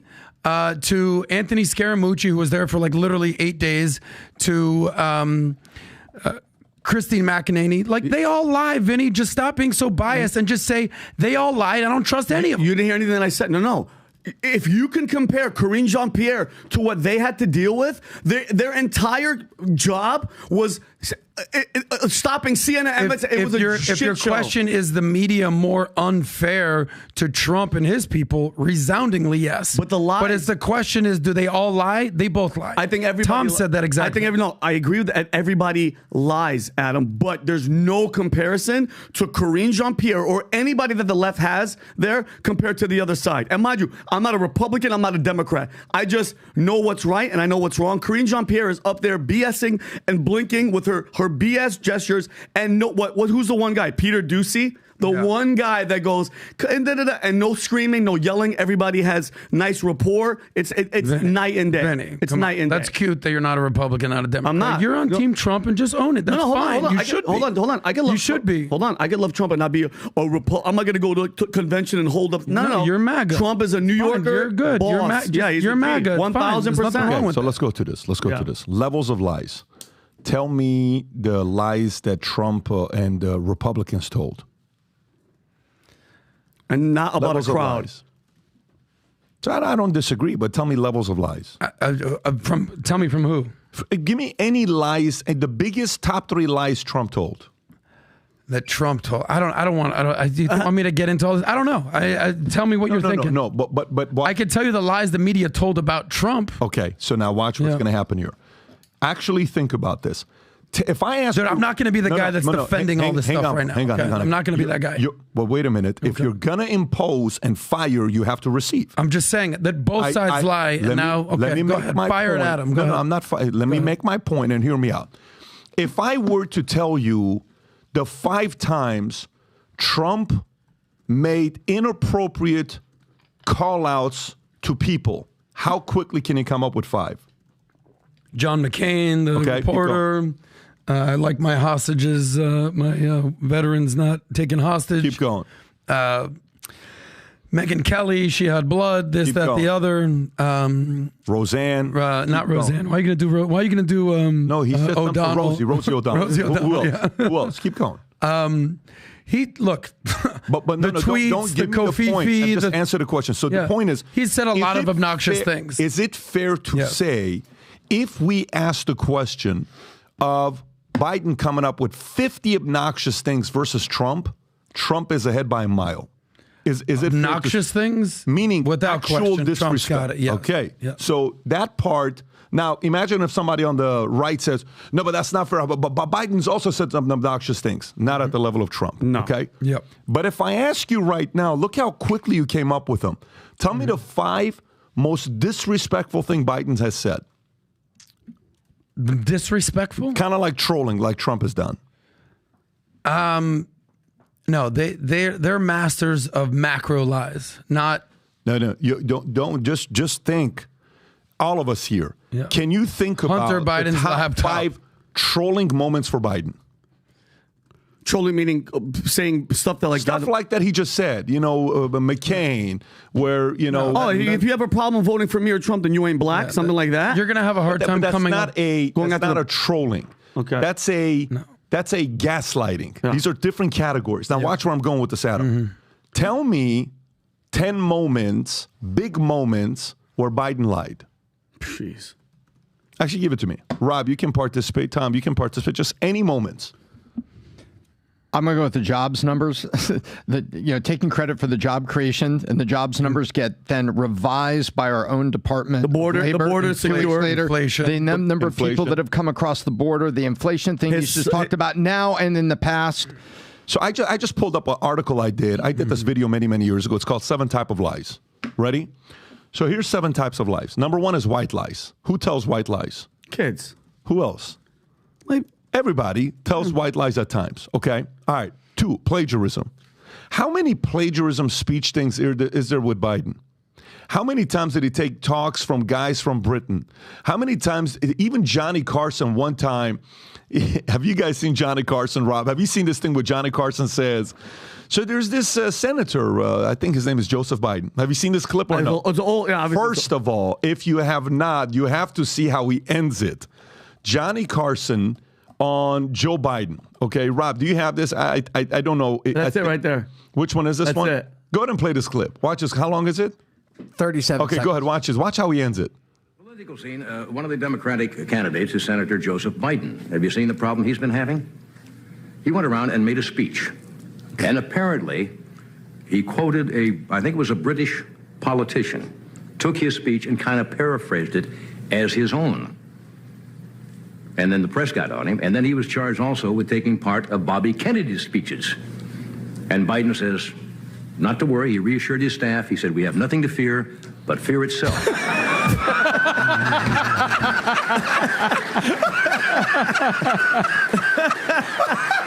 Oh, man, they don't make them like that anymore. But the point is, so, okay, plagiarism. Yeah. Who's ahead? Let's go through it, guys. White lies. They're both in a category, Adam. Yes or no? Everybody does white lies. Biden versus Trump. I need your attention, Adam. Yes, sir. White lies. Are they both in it? Of course, everybody does fine. White lies. Plagiarism. Yeah. Who do you hear about plagiarism? I think Biden's up. Yeah. I think Biden's up. Some people will say, well, he got Make America Great Again from Reagan. Yeah. But it's not like he plagiarized it. He's just using it, right? Yeah, he remixed it. Exaggeration. That's what Diddy does. Who's ahead at exaggeration? Trump. What? Come on now. Exaggeration? I mean, Trump, it's the greatest, it's the biggest, by the way, it's the I'll best. give him. Stop it, I'm guys. going to go this way listen, no one knows climate change like I know climate change. Yes. Some of this stuff it's just. How about I built the wall and the wall's done and it's well completed. Let's go through it. I got one for you. Here's one for you. Compulsive liar. Who's a compulsive liar? Joe Biden. Trump and all of them. No, you can't do that. Joe Biden is he lies about his son, about his death, about the economy. This guy lied about the stuff with his kids, about what he did in college and how it was a valedictorian. There's the level of compulsion. I've never discussed my son's business dealings with him. Bullshit. I went to a black college. Yeah, liar. But the point here is, he was just at the Rob. Can you pull up the clip of him in Detroit? Can you pull up the clip of him in Detroit? Watch this one here. This is him just a couple days ago. Watch. Go ahead. And when I was vice president, things were kind of bad during the pandemic. And what happened was, Barack said to me, go to Detroit. There was no pandemic. Well, poor mayor, he spent more time with me than he ever thought he was going to have to. God love you. Yeah. Did you hear what just happened? Yeah, right he was during the pandemic. That's like the rapper, the commercial, like, what's up, Detroit? Oh, shit, it's not Detroit. Yeah. So this is one of those moments. But by the way, somebody should cut that, because this is exactly what just happened here with this Detroit thing. But go ahead, Adam. You said you had one. You searched for it on your phone and you found one. I didn't even. I mean, on my phone, I saw there was COVID stories. He told the wall stuff that he did, stuff about NATO paying. There's one little lie that's still lingering out there. That he won the election in 2020. I mean, we're going to go there. And then you guys are going to be like, well, he really did win Hunter Biden's laptop. But the reality is these wild claims have been proven false. The Dominion $850 million lawsuit that basically brought Fox to their knees, cost Tucker his job, and he was sort of the scapegoat for that. It's a settlement. What does that have to do with cheating? In the court cases, he was 0 for 60. There was rulings from Republican judges. There was recounts. There were audits. There were election officials, Republican and Democrat. The Department of Justice, the Department of Cybersecurity, Republican-led, said it was the safest in American history. Now, are there some irregularities? Are the Hunter Biden thing was a complete shit show? Yes. But he's still out there saying he won the 2020 election. You just contradicted yourself. You just said who won the. How about this, Vinny? You ready? You ready? Who won the 2020 election? Give me one name. Who won? Just give me one name. Joe Biden. There won. you go. How did he win though? That's such a pussy ass way to say, Adam. You can't list all that stuff on the left and then go, but the Hunter Biden laptop and everything that we're hearing about. But the Hunter Biden didn't have to do with votes. It could have been suppressing votes. That's called cheat, Adam. I'm sorry to wake you up. That's called cheating. When the FBI is stopping stories, that's cheating from time out. I'm with you on that. All right, now, number two. But that doesn't have anything to do with yes, it does. Stealing votes.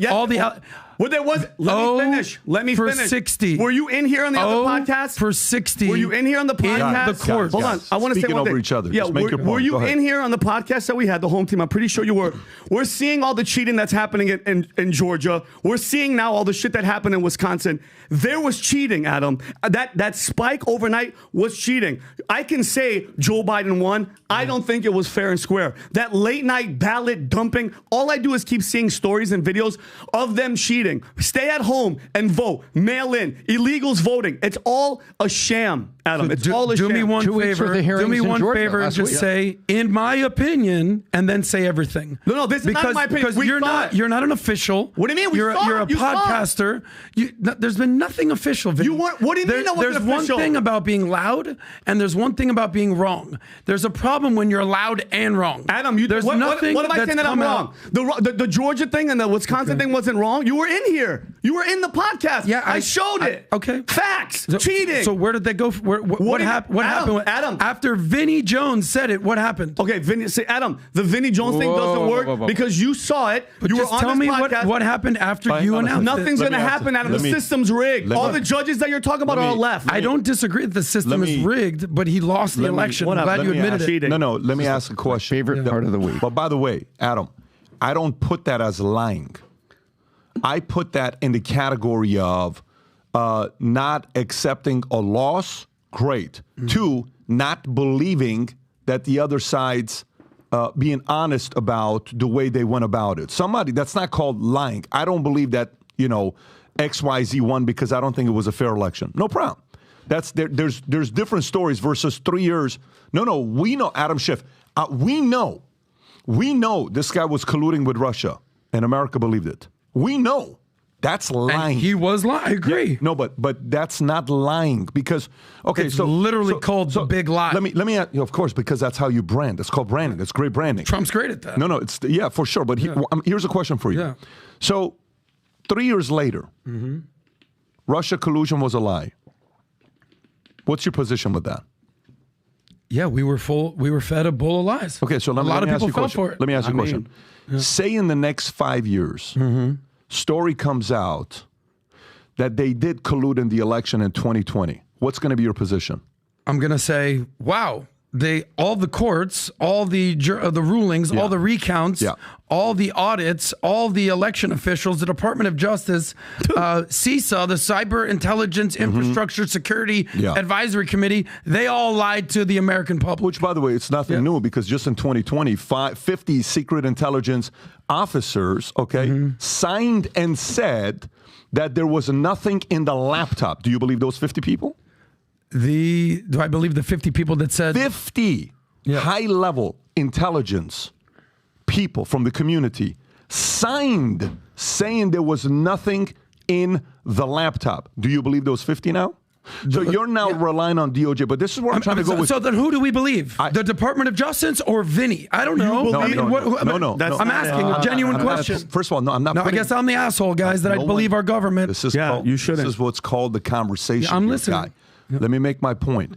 If 2, 3, 4, 5 years from now, it comes out that there was meddling with the election, just like we saw with Twitter when they were communicating with Twitter because we got the Twitter files. Yep. We don't have YouTube files. We don't have Facebook files. We don't have FBI files. We don't have any of those files yet. But if they come out and there's substantial evidence that they meddled with the 2020 elections, does that make what Trump said a lie, or what does that make Trump's position? That's the question. Well, yeah. Well, if the information and the evidence changes, it's like if someone goes to jail and they're locked up for 20 years and then they do a DNA test, turns out it was this other person's blood. Holy moly, we were all fed a bowl of lies. Let's get this person out of jail. Guess who's the only person knew it was a lie? The person that was accused of rape. Can you imagine being that person? In this case, Trump has the right to believe they messed around with the election. Sure. Perfect. Yes. But that's not a lie. Up until he presents the evidence and they're like, you didn't win. Sorry.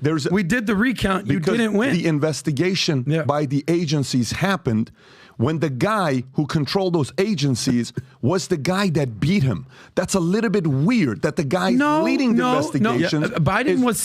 Trump was still the president. In Georgia, Brian Kemp was the governor. No, you don't. Brian Ratzenberger was the lieutenant governor doing the counts. Guys, listen, let me Google how many court cases did Trump win? You know what, guys? Trump won. Vinny, you convinced me. I guess Trump's the president. Adam, you keep believing your government. Are you able to have a conversation? I'm 100% able, but if you're trying to convince me that Trump's the president, Vinny, I'm not going to buy it. No one's trying to convince Roseanne Barr was here looking at me like I was crazy because she said that Trump is the commander-in-chief. I said, what? There's people that actually believe this. I'm not saying it's you, Pat. You're reasonable. Other people have issues. I'm staying. You and I are talking. Okay? Hear me out. You and I are talking. Circle of trust, right? But I want you to think about this here. Yeah. So, did I take the vaccine? No, you didn't. Why did I not? What was my main reason for not taking a vaccine? Choice versus force. Power versus force. That's number one. Yeah. What else would you say? You and I talked about it. Yeah, why else did I not take it? If you don't remember, it's not a big deal. We talked about it. But one of the reasons why I didn't take it was what? You were there when I had COVID. You saw me lose 24 pounds. Oh, you didn't look good. Yeah. Tom almost, That's right. No, so we know that. But I still didn't take the vaccine. Yeah. One was choice versus force. What was number two? You didn't trust the evidence, the data that was coming out. Perfect. Which, in other words, to me was, I don't think 9 months of research is enough for me to trust a vaccine for me to take today. Yeah. I'm not. So the warp, or what is it called? Operation Warp Speed, which was Trump. Guess what? What I'm trying to tell you is, even though he brags about Operation Warp Speed saved 100 million lives, I still didn't take it. Yeah. The point I'm trying to make to you is, just because it took 6 weeks for these guys to say, nope, there's no meddling, dude, this thing doesn't take 6 weeks. This takes years to go find out everything and anything. All I'm saying to you is, the position he's taking is similar to the man that you said, the example of the guy going to jail who knew he never did it. Years later, he's found innocent, but his life was ruined for 20 years. In this case, there's already been some proof with Twitter files. What we would pay to have Facebook files, or YouTube files with the videos that were taken down, or FBI files, or DOJ files. Unfortunately, we're never going to get that because Google's not for sale, because Facebook's not for sale, and the DOJ and the FBI has been for sale for the longest time, except people have owned those guys for many, many years. So to understand that information is a different story. But for me to get up there in a factual, inflation was 9% when I took office. Factually, that's a lie because it was at 1.3, 1.4%. That's a factual lie. In Trump's opinion, somebody messed with the election. That's his opinion. The other one is, factually, we can look at data and say that's a lie. That when we're categorizing this thing, this is the part where one can sit there and say, this guy said when I was a vice president under Obama during COVID. Dude, what are you talking about, guy? I mean, this is just delusional talk here, on what's going to be happening with them. There's a whole community right now that says two things. One, the same way, remember how you said people didn't vote for Biden? They voted what? Against Trump. Yes. The no Trump vote, right? Do you know how many people right now are becoming the no Biden vote? Yeah, I'm in that camp. I know you are. Like, I'm not voting for Biden. So, like, I'm in a situation where I can. But you're not sitting out, though. No, I'm genuinely considering voting for Trump. I want to see RFK on the stage. Biden, to me, is the weakest president we've had since Jimmy Carter. So there's going to be people out there being like, Adam's a Biden supporter. He's just a Trump hater. No, I'm actually way more likely to vote for Trump than I am for Biden. We know that. But at the same time, I can acknowledge that the peaceful transfer of power is a staple in American democracy, and Trump is the only president not to admit that. That's my problem. No, and that part is a very valid argument to make, and you have plenty of points to make for that, and he has the argument to make. There's a reason why I didn't show up, because I know stuff you don't know. He could say that, right? And I get that. All I'm going to this right now with this part that we're talking about with Trump and Biden, the no Biden voters like Cardi B comes out and says what? I'm telling you guys, I'm not voting in this election. She's just sitting it out. She's sitting it out. That to me is weak, though. But you know what she's saying, though? You're right. Yeah. But how many people that voted for Biden who will never in a billion years vote for Trump are going to be sitting this one out? Oh, millions. A lot of people. Yeah, there's a lack of enthusiasm. Believe it or doubt. not, I think the people that are going to win this election are the Biden voters that are sitting it out that won't be voting for anybody. That's who's going to cause this election to flip. But do you think the illegals that can vote, the people that are just here that with no ID, no nothing, that's not going to go towards the Biden way? That's not going to go towards the left, PBD? I think it is. 100%. I think it is. But you're 100%. No, there it is. 100%. I think 65% of Hispanics vote Democrat. 65%. That's true. 65% vote Democrat. That's the number, okay, give or take. And you can break it down by different regions, but 65%. And people who are coming here who are even more less fortunate than some of the Hispanics that are in America that are voting Democrat, the 36% that maybe vote the other side, probably 80% of them are going to be voting Democrat. But a lot of them won't be voting. Yeah. One, because they can't, and two, because they could care less about voting. They're not going to be thinking about voting. They're not going to be rallied to go out there and voting. Is it big enough of a block to make the impact? Maybe, depending on what areas they're moving in.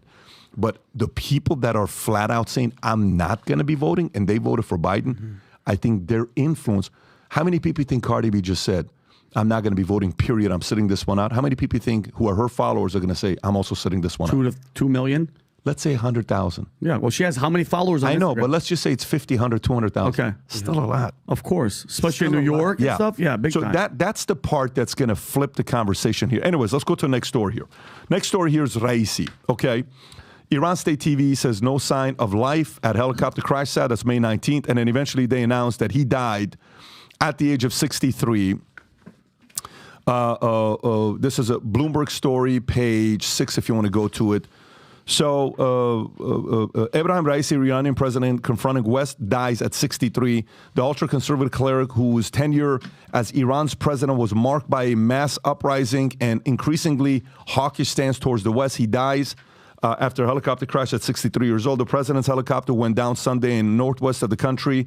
State media said his death, along with Foreign Minister Hossein Amirabdollahian, who was traveling with him, was confirmed Monday by semi-official Mehr news agency. Though Raisi had little influence on Iran's most important institutions, such as the Islamic Revolutionary Guard Corps, he was widely seen in Iran as a favorite to eventually succeed Supreme Leader Ayatollah Khamenei's position, who is in his mid-80s. His death removes the only serial rival to Khamenei's son, Mojtaba, to take the top job. So this story comes out. We hear about it at, around noon Eastern Standard Time. They don't tell us he's dead till about 8 o'clock. There's a bunch of different videos that are circulating. This is his body. This is the helicopter. This is this is the dad. The helicopter was old. All these other things that we're hearing about. Tom, what was your initial reaction when you heard the story about Raisi dying with a helicopter crash? When I heard he officially dead, or when I heard about the crash? Give me any thoughts you have on it. So when I first heard about the crash, and I'm looking at the tweets that came in, and I was skipping the ones that were sensational. I was trying to go the ones that had been reporters and news agencies. It didn't look good. And then my first thought was, hey, they're not making any announcements, and you want make your people feel good. And if he's okay, it'd be like, hey, we're on radio to them. He's okay, but we got to get up there to rescue these guys. But none of that came out. And then they got that they've reached the crash site, that the Turkish drone gave them an exact point, but unfortunately they were giving them a heat signature indicating maybe something has crashed and burned. Then I'm thinking, okay, this is not good. And in the midst of all that, this crazy tweet comes from Israel that says, hey, it wasn't us, which immediately caused me to be skeptical, because why would one of the official sources from Israel suddenly run to the microphone and say it's not us, when all we have is news we didn't have an official death yet, Pat. We just had official accounts that were getting worse and worse. Hey, it's really rugged up here. It's cold. There's a little bit of a blizzard coming in. There's all these things going on, and there's no sign of life. And it's like, okay, it doesn't look like these people made it on that one helicopter. And it looks like the foreign minister and the president, have lost their lives in this. But I thought it was pretty freaking weird as that unfolded to see that Israel tweet, hey, wait, not us. Yeah, and by the way, while you're saying that, I got another story. I have a lot of reaction to this, and I'll get to that here in a minute. I just want to get your commentary. Here's some Times of Israel. We won't shed a tear. Israel's MKs react coldly to Raisi's death as government mom. As news broke of the death of Iranian President Ebrahim Raisi, Israeli politicians reacted with indifference, while an unnamed official told the media Jerusalem was not involved in the helicopter crash that killed him.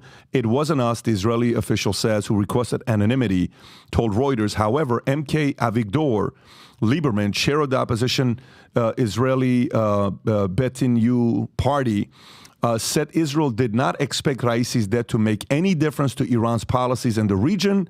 For us, it doesn't matter. It won't affect Israel's attitude to Iran. Iran's policies are set by Supreme Leader Ayatollah Ali Khamenei, he said. However, there was no doubt that the president was a brutal man. We won't shed a tear. This is Israel saying this. Adam. Well, I'm not so much focused on what happened with this helicopter. The facts will come out. I'm the type of person that's likely to believe that it was actually a malfunction with the helicopter. Apparently, fog, gray day, bad weather, storms. We've seen what happened with a helicopter. I mean, God forbid we look into what happened with Kobe. There's malfunctions. Apparently, they're blaming Americans because of the sanctions. They weren't able to get the right parts, whatever the excuse is. They're never going to be like, yeah, it was our bad guys. Our guys suck. They're never going to say that. Now, would Israel do something like this? The Mossad do something like this? You better believe it. I just don't think that they can get to a guy like this, because if they could, they would have done this to the supreme leader a decade ago or 20 years ago, because we all know what Iran stands for. Not only do they suppress their own people, or not only are they a thug-like terrorist regime, the Islamic Republic of Iran, but they chant death to Israel. They chant death to America. They have a doomsday clock that is basically counting down the death of Israel. So we talk about whoever in Israel said that they were indifferent to it. I can guarantee you if Bibi Netanyahu died, Rob, or what are you showing right now? This is video? The crash site. Okay, keep going. Or if the leader of Israel died, there would not be indifference in the Islamic Republic in Iran. There'd be chants, there'd be cheers, and there'd be parading for the death of a enemy. So Israel being indifferent does not make news to me. But I will say this. Let's look at the tenure of this President Raisi. I think he came in 2020, 2021, right at the beginning of COVID. We know that the number one person in the country of Iran, and PBD, you can explain this way better than me, the number one, and isn't even close, is the Supreme Leader, Ali Khamenei. Right? How do you say it? Khamenei? Khamenei. And I get it confused. Khomeini or Khamenei? Exactly. I don't know. You tell me the Which same one? name. From my time or this No. time? Right now it's Khamenei. And then who's the one before? That died? Yes. Khomeini. Just sounds very similar. Spit on the mic, Adam. Yeah. Khamenei. The Supreme Leader has all the power. But just you, Pat, I got to give you credit. You pointed out the misery index in Iran. This beautiful people, this beautiful person culture are suppressed and basically held hostage to this thug-like regime. The misery index, I think, is top 10 in the world, top 20 for sure in terms of misery. The misery index is what? Unemployment and inflation. Unemployment in Iran is up to about 10%, 9.5%, 10%. Inflation is, I think 40%. So this has all happened under this president's great tenure. This is the misery index right here we're showing you.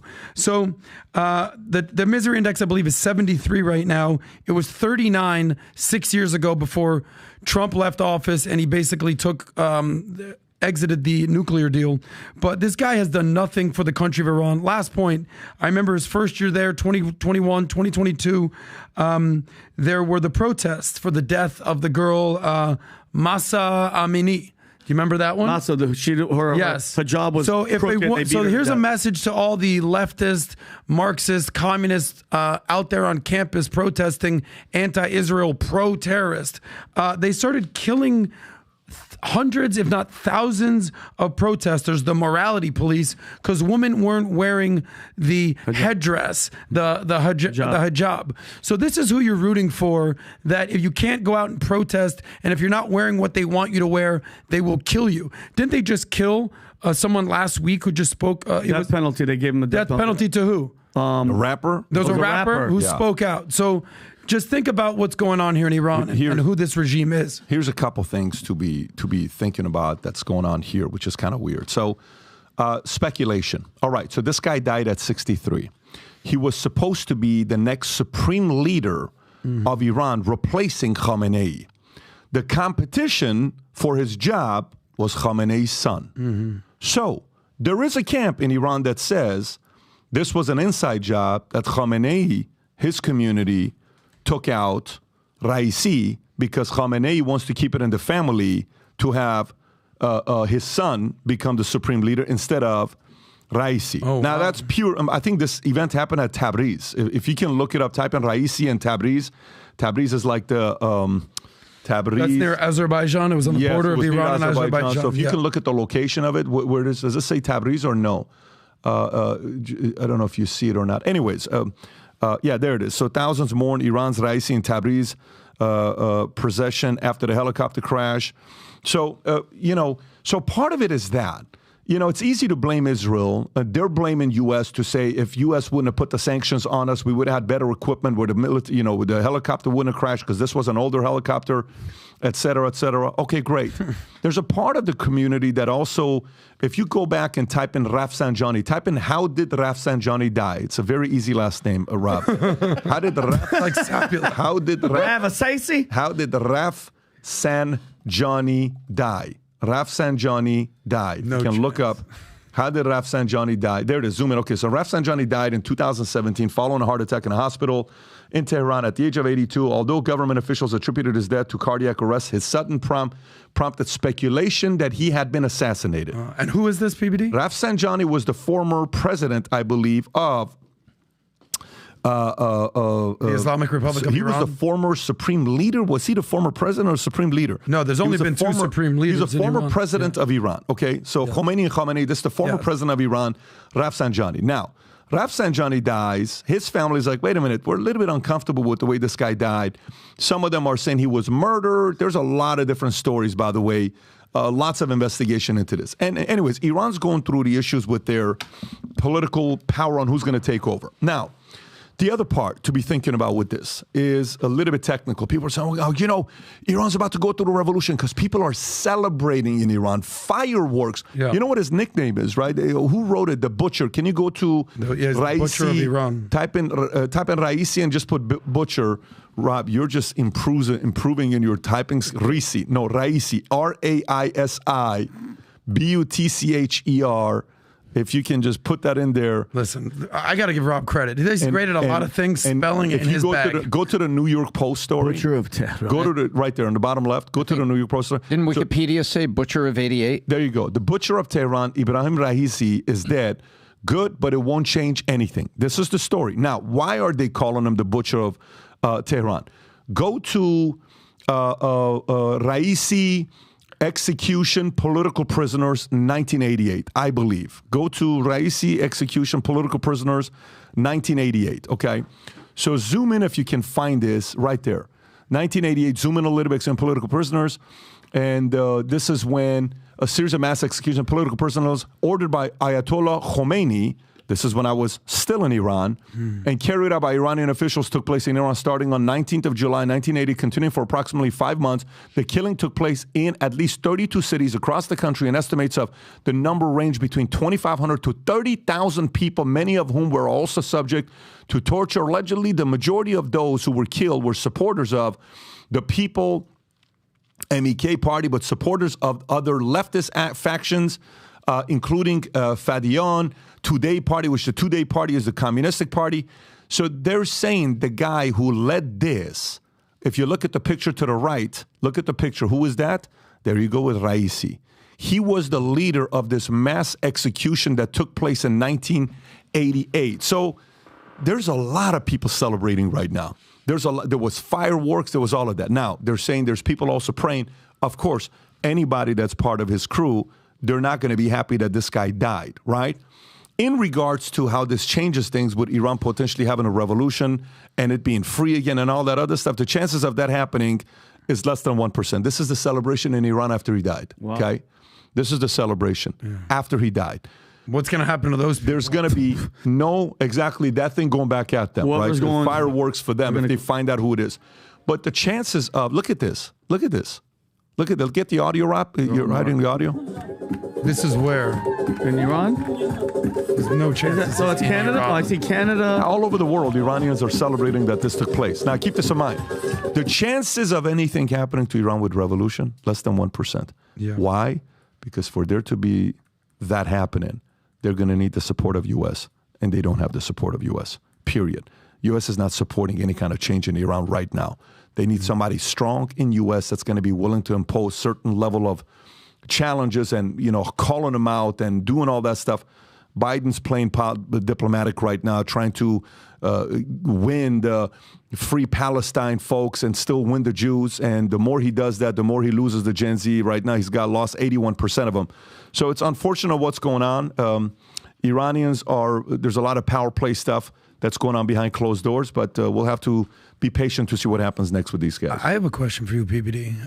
As a natural-born citizen of Iran, I don't know the status now, but if there were to be an actual fair election today in Iran, not run by this thug-like theocratic regime, the Islamic Republic, if there was an actual election and the people actually had a chance to vote for their elected leader that they wanted, what do you think those results would look like if the people actually had a real voice? You mean like if there's no messing around? No messing around, no meddling. Like America, like they don't mess around. Just like America, we got to believe the results. Yeah, so if there's none, you're saying who they would elect? Who would they elect? There's a lot of weird candidates that are... I don't necessarily need a name. Yeah. I just want to know the type of person and the type of government, and would the supreme leader still be there? Brother, they want to be free. Iranians want to be free. They don't like what we do in U.S. We're a little bit too tolerant for them. And part of it's like when they say super conservative, like girls doing certain things that they do in the States, the girls just want to be able to show their hair. Yeah. It's not like they're asking for major things there. But they want to be able to drive. They want to be able to vote. They want to be able to cross the street without a face mask. Yeah, they want to be free is what they want to be. A lot of them would vote for a different kind of a structure in Iran, but it will not happen while Khamenei and these guys have control over it. It just won't happen. What do you think? Because it's not 100-0. It's not, 50-50. What do you think the results would actually look like? Like when you were interviewed the Crown Prince. There will never be a fair election. No, I'm saying if, in a hypothetical world, would it be 80-20? 80-20. Okay, yeah. 80-20 want to be, and then so there's 20% that want to basically keep it with the theocratic regime. Do you know what the Khamenei's estimated net worth is? The family's net worth? I'm going to guess can you pull this up? $200 billion. Type in Khamenei net worth. By the time we're done with this podcast, Rob's going to be speaking Farsi. Mohammad Reza Pahlavi. Okay, go to the second one. Go to the second one, Rob. No, the second article. Go to the second one right there. Okay. I'm guessing the top 10 richest guy in the world. Yeah, boom. Khamenei's wealth worth $200 billion. Yeah, it's basically like he started the founder of, exactly PayPal and Tesla. Exactly. And all these there guys. he is. This guy's one of the most revolutionary entrepreneurs and worldwide. By the way, where should that wealth actually be?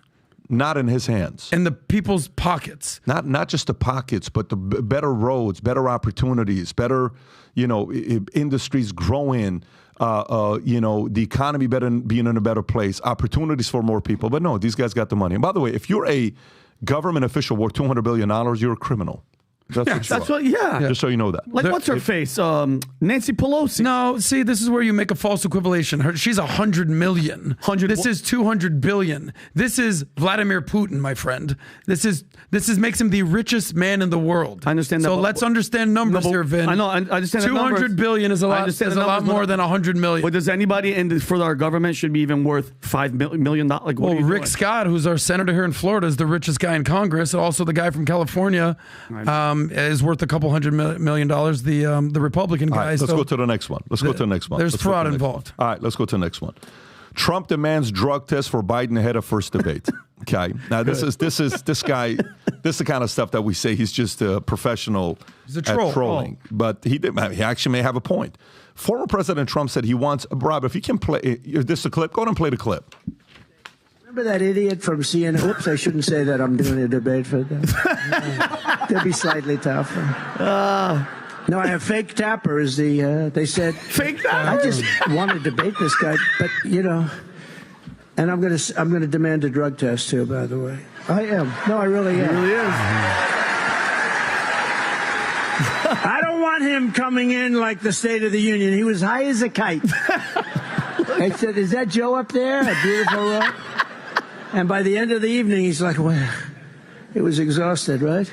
Now, we're going to demand a drug test. But fake Tapper and these people, they're going to be fine. They're going to be fair. I think they're going to be fair. And if they're not, you have to deal with it, right? You have to. Rob, can you pull up the clip between the two Bidens where the marketplace is reacting and saying, what the hell is going on? And Pat, here? before he plays that, don't you Trump, arrogant, whatever. How funny is that? Biden can't do shit like that. To be like, oh my God, where is he? Is he up in the sky? Is he high? That's funny. I actually agree with you. I think Don Rickles is Donald Trump is hilarious. Hilarious. Watch this clip. Tell me what's going on here. Go ahead. Pick the dates, Donald. I hear you're free on Wednesdays. Donald Trump lost 2 debates to me in 2020. That's not the same people. No, they're not the same person. Now he's acting There's like no he way. wants to debate me again. Well, make my day, pal. I'll even do it twice. First, pick the dates, Donald. I hear you're free on Wednesday. You can't be pro-insurrection. First, pick the dates, Donald. By the way, what is this, a deep fake? What is no. The one on the right was insurrection time. But by the way, he doesn't blink. Rob, turn off the audio. We got it. Yeah, we got it. Getting ahead. Like, just pause it for 1 second, Rob. I want the audience to look at that. Pause it. There's no way. Listen to me. Believe what you want. The chin, the ears, the face, the head, the hair part. The hair part is different. His hair is parted the other way. It doesn't even look like the same person. What's your point, though? There's definitely 2 Joe Bidens, right? Yeah, I mean, Adam. Obviously, Vinny. Adam, Two Joe Bidens Adam, walking if I around. showed you that photo, Adam, if I showed you that photo on the street, and I was like, hey, is this the same guy? What would you say? No, there's definitely 2 Joe Bidens. Everybody knows that. But I don't know. He might be wearing a mask. I don't know, Adam. I don't know. How many Joe Bidens are there? I don't know. Probably 3. Okay. I had 2. I took the under. Adam, 3 JBs. All jokes aside, what do you think that they're drugging that guy up with the right to look like that and not blink for as long as he didn't blink? At this point, whether it's a Trump, whether it's a Biden, I can't trust. You can't, dude. These deep fakes are out there. There's so much nonsense out there. No, this is an old video. The real one Joe Biden, I can tell you, has lost a step or 2. I'll give you that. 1 step or 2? Adam, he has no idea where he is or who he's talking to at all. That's the problem that you're going to have is he's retarded, he's dead, he's halfway there. And then when he shows up to the debate stage on drugs and actually does his thing against Trump, you're going to be like, oh my God, I thought this guy was the Walking Dead. Hold on. When you set the bar so low, are you ready he for can this? only walk over it. So you mean to tell me the debate there's going to be no audience, number 1. Number 2, the CNN hacks can shut him off and it's not a debate. It's going to be a one-sided thing. It's going to be all for Biden. Anytime Trump's going to try to interrupt... Play the cartoon I sent you, Rob. If you can. Why did Trump agree to it, Benny? Adam, watch this. This is actually pretty funny. Zoom in a little bit so we can see it better. Okay, so this is a CNN debate with Trump and Biden. Go ahead and watch this cartoon. This is hilarious. Question tonight goes to Mr. Frog. Mr. Frog, why are you so evil? You have 1 second to respond. Hello. Time's up, plus you're wrong. The next question is for our beloved and highly intelligent president. Why are you so amazing? You have unlimited time to respond. First question tonight goes pause the to audio Mr. and then look at the bottom. No audience. Okay, zoom in a little bit. No RFK or any other third-party candidate. limited news outlets. Candidates' mic must mute after time expires. And by the way, we were sitting there, it's like, when's the last time they did this? When's the last time they did a presidential debate on a non-COVID? This is not like this is today. Everybody is free doing their own things for the most part, right? Do you know when's the last time according to Meet the Press, the last time two candidates debated without an audience was the first one. This is according to Meet the Press.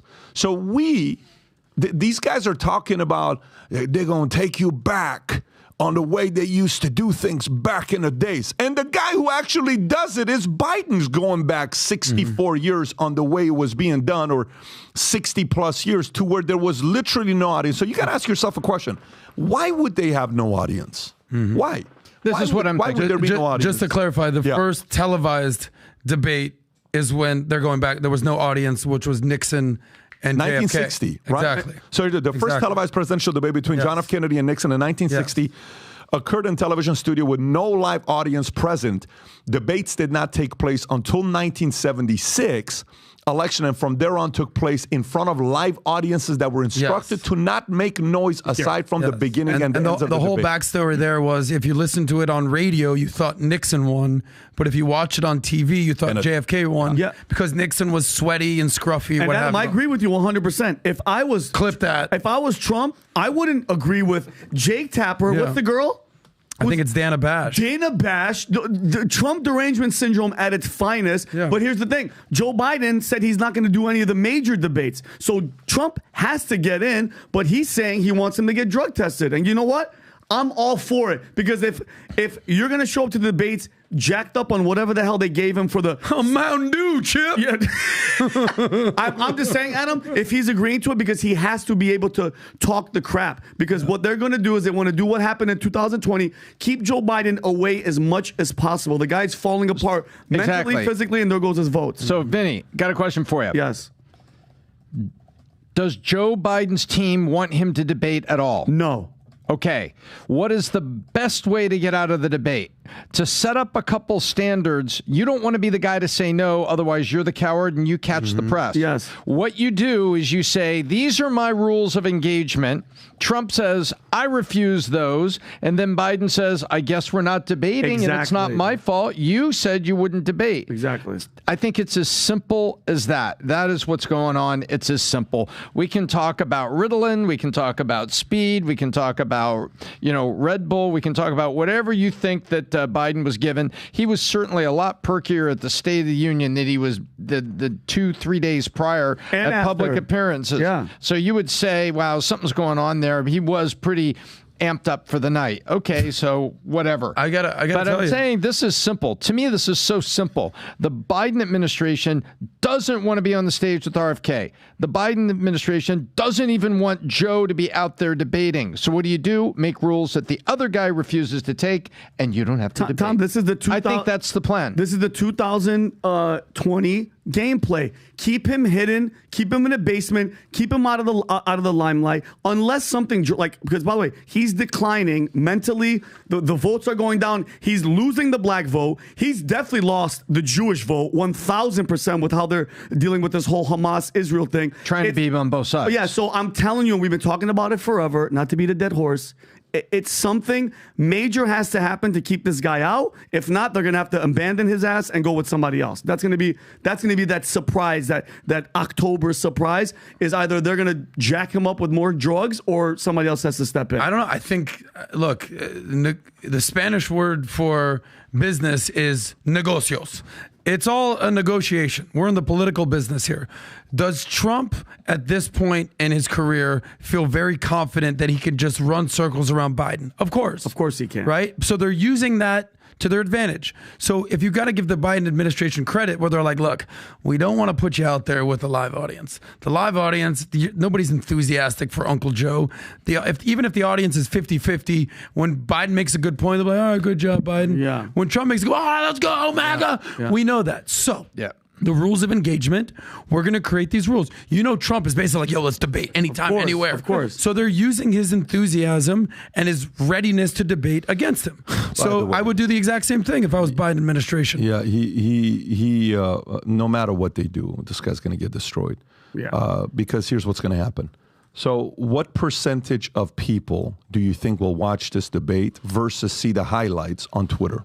80-20. 80 what? 80 will watch the highlights, 20 will watch the debate. That's the point. So guess what?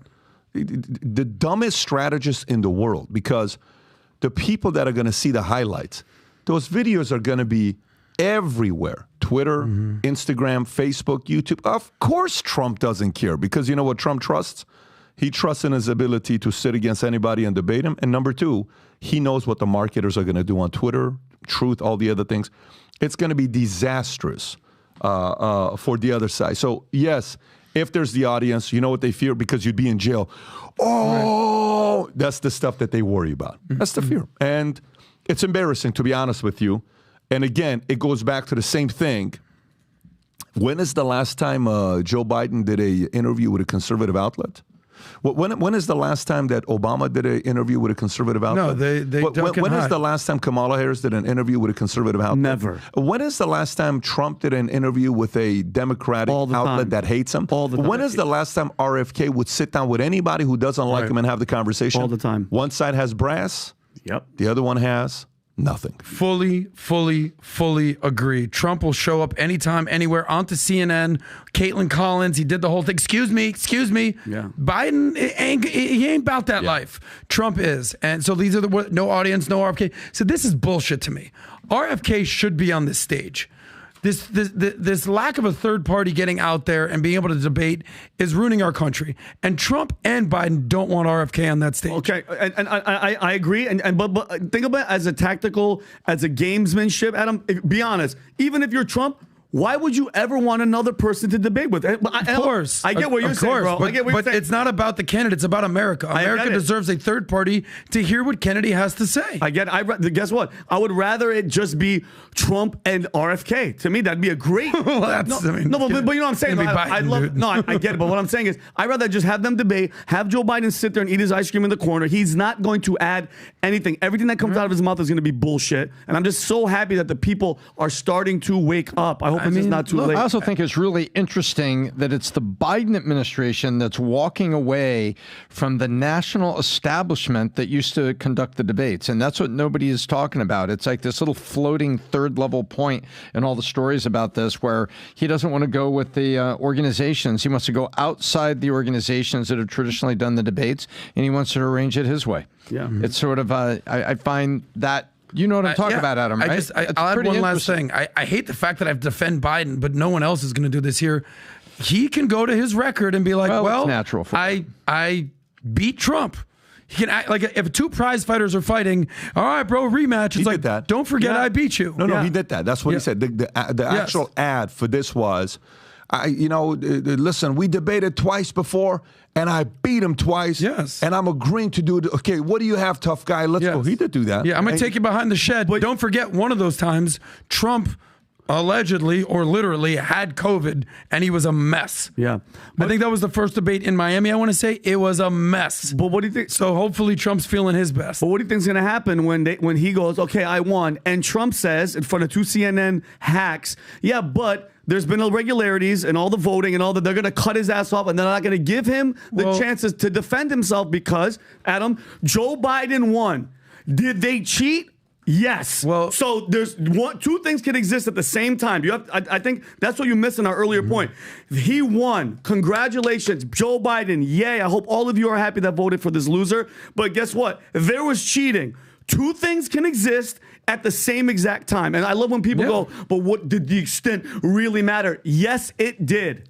Yes, it did, because it affected people's voting. The numbers, if even a blind person could have seen the night that we fell asleep and Trump was winning, that all of a sudden spike in the middle of the night, and everybody went, oh yeah, those are the mail-in votes that are coming in late. Bullshit. You cannot tell me that Joe Biden is the most voted, 81 million votes president in the history of our country. I don't believe it. A lot of that has to do with voter enthusiasm. They track, I think it was 73% of voters were excited to vote. This time around, it's 63.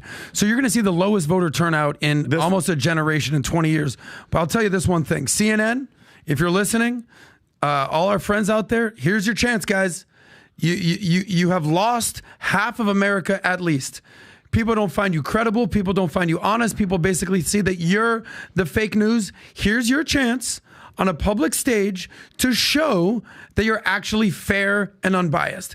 Let's see what you do, Jake Tapper. Let's see what you do, Dana Bash, because the world is going to be watching. Vinny, PBD, Tom, we're all going to be watching. I think we're doing a live event, I want to say. Let's see if you can actually be fair and unbiased. I highly doubt it. I highly doubt it. See, that's the problem. You doubt it, but let's see if they can. Look, Jake Tapper's going to take the moderate position. Dana Bash is going to take the aggressive position, and they're going to make Trump attack Dana Bash's questions so that he's attacking the female. I can see the playbook that's here, and you know what? You make a point there, Adam, that what is left of CNN, his reputation is likely to erode further. Well, they agreed to 2 debates. Although, no, I don't know if you can say CNN and reputation. They agreed to 2 debates, one in June and one in September, I want to say. I don't know I know the one in June is a CNN anchored debate. I would hope that in September it is a Fox News or a right-wing moderator type of debate. That would be fair. What do you think are the chances? Well, both sides are going to push for what they want. There it is, June and September. President Biden's first CNN and the second ABC. being hosted by ABC. They're not going to let Fox do it. Are you kidding me? Well, they're not going to let Fox do it. Why would they let Fox do it? And especially getting closer to allow Fox. If you were going to do Fox and CNN, Fox would go first. Well, then CNN would. So what I would recommend, because I know that all these major legacy outlets listen to PBD podcasts, I would recommend that the ABC hosts have a Republican and a Democrat and keep it fair. That's what America wants to see. Fair. Let me tell you what would be even better if they did do that, is if they brought somebody from the digital side to ask questions. Ooh. What if they did the first digital panel? And by the way, what if they did it this way? What if it's a Anna Kasparian, okay? Nice. What if it's a Candace Owens?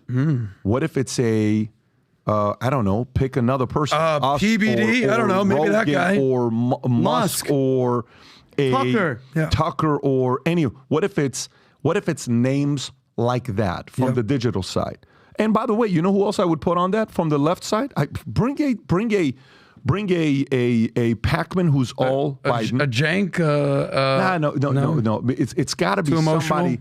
He is angry. Yeah. I think he's also running for president. I think. Yeah, but take a panel of those guys and put them together. PBD first digital debate with an audience, and allow that to happen. Now, for that to take place, you know who has to call the shot on that?